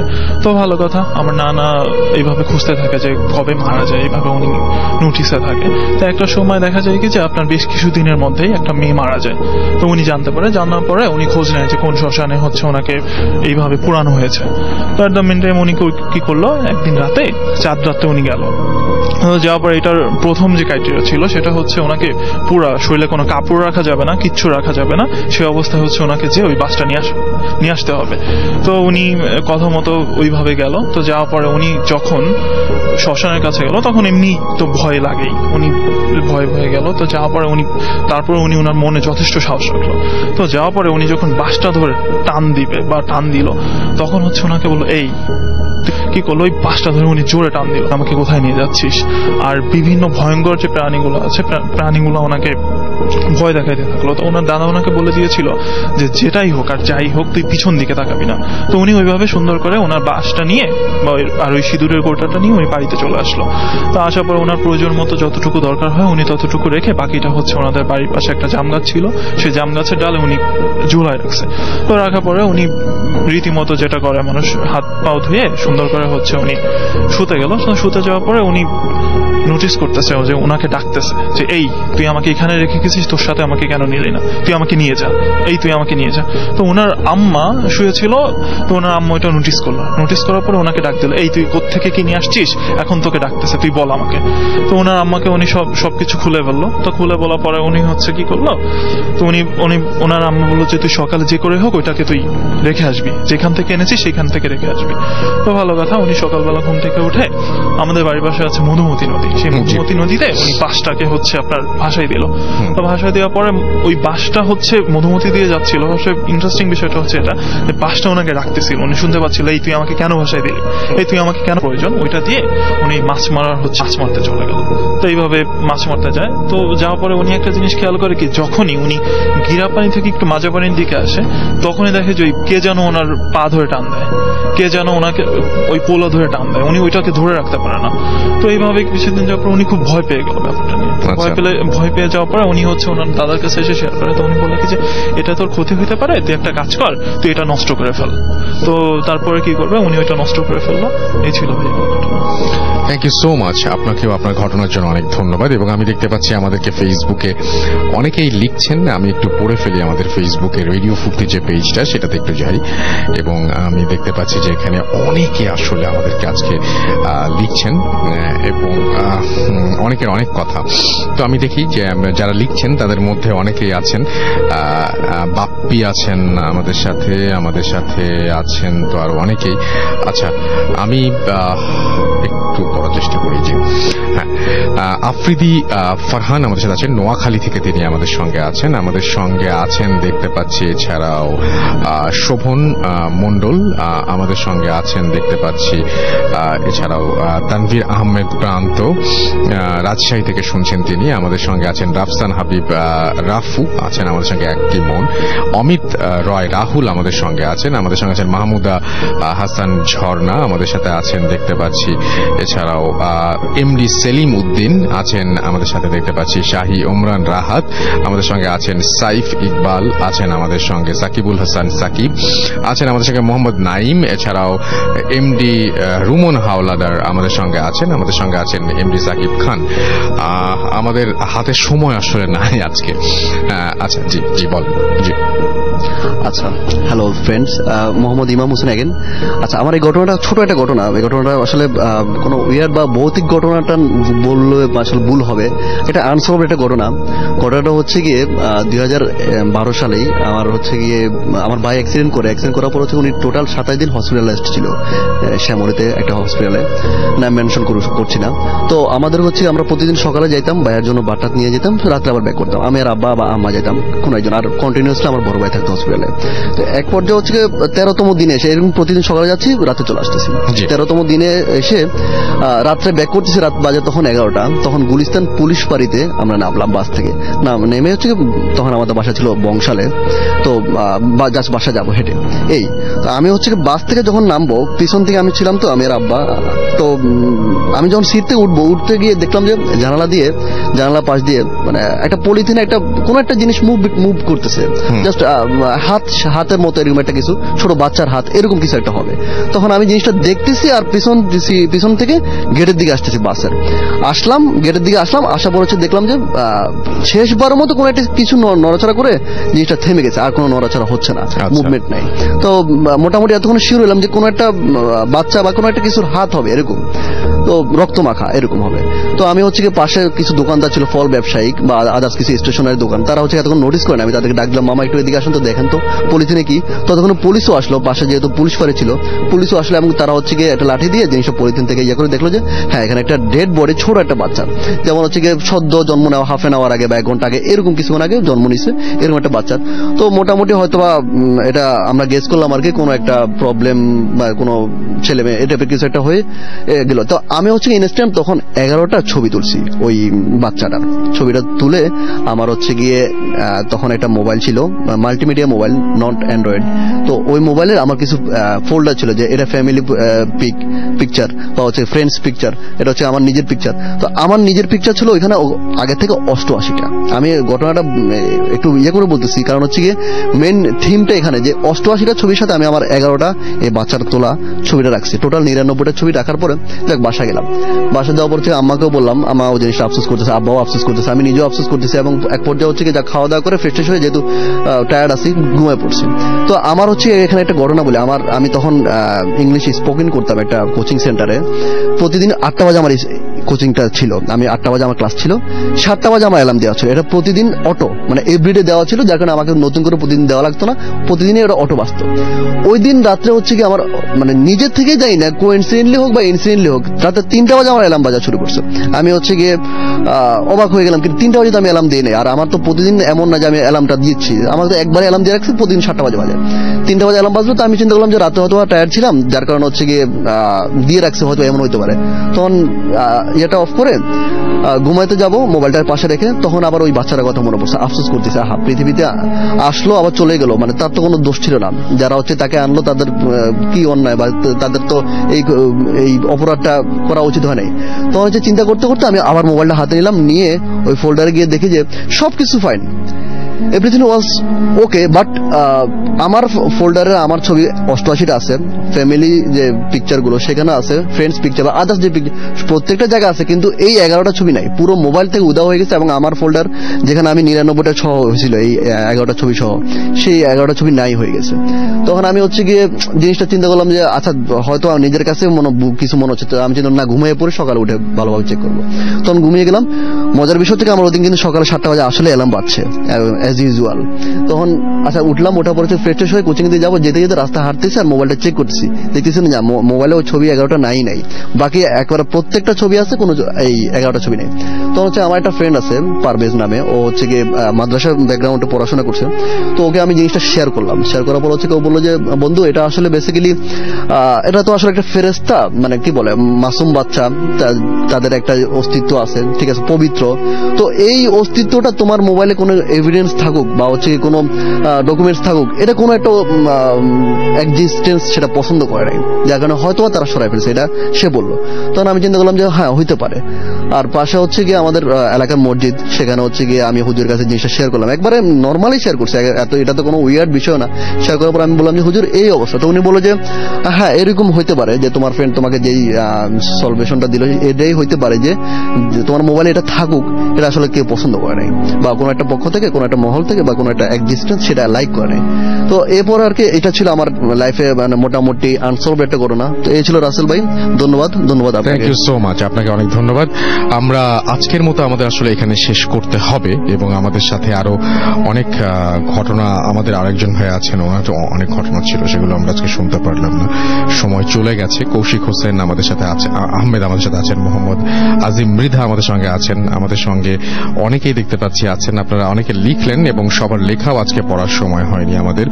এম এন নিশাদ আমাদের সঙ্গে আছেন, রোকন খান আমাদের সঙ্গে আছেন, আমাদের সঙ্গে আছেন আদিব আহমেদ ফারহান আমাদের সঙ্গে আছেন, ফারাবি হাসান, নাফিন আফনাত আমাদের সাথে আছেন, এলসি রনি আমাদের সাথে আছেন, আমাদের সাথে আছেন ইমন খান হৃদয়, আমাদের সঙ্গে আছেন শিল্পা বর্মন নরসিংদী থেকে শুনছেন, আছেন দেখতে পাচ্ছি। এছাড়াও আমাদের এখানে লিটন আমাদের সাথে, ফেরদৌস জামান আছেন আমাদের সঙ্গে আছেন ইমন খান হৃদয় মুন্সিগঞ্জ থেকে শুনছেন, এস কে কামরুল হাসান শুনছেন আমাদের কাছ থেকে চায়না থেকে, এবং তিনি একটি ইউনিভার্সিটিতে পড়াশোনা করেন, আমাদের সঙ্গে আছেন দেখতে পাচ্ছি।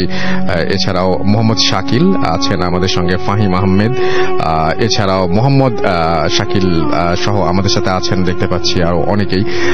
নিফিউল ইকবাল আমাদের সাথে আছেন, আমাদের সাথে আশিক রায়হান, এছাড়াও আমাদের সাথে আছেন ফাইহান আহমেদ রূপ আছেন আমাদের সঙ্গে, মেহেদি সিএসকে, এবং সবাই আলিফ ভাইয়ের, বাবু ভাইয়ের ঘটনা অনেক প্রশংসা করেছেন, এবং আপনারা সবাই আজকে এনজয় করেছেন।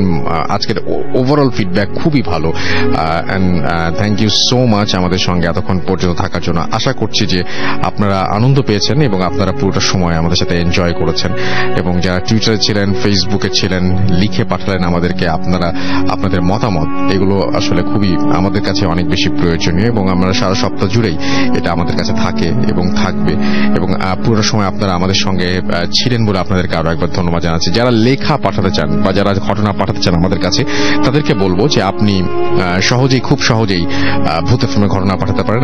আপনার মোবাইল বা কম্পিউটার থেকে, যেখান থেকে হোক না কেন, আপনি আমাদের ইমেল করে দিতে পারেন। আমাদের ইমেল অ্যাড্রেসটা মনে রাখলে, আমাদের ইমেল অ্যাড্রেস হচ্ছে bhutfm@radiofurti.fm, which is bhutfm@radiofurti.fm। আপনার নাম, ঠিকানা এবং ফোন নাম্বার সহ আপনার জীবনে ঘটে যাওয়া বা আপনার জানা সেরা ঘটনা লিখে পাঠিয়ে দিন আমাদের কাছে। ঘটনার শুরুতে অবশ্যই উল্লেখ করুন যে ঘটনাটি আপনি স্টুডিওতে এসে শেয়ার করতে চান, নাকি আপনি চান আপনার ঘটনা আমরা পড়ে শোনাই।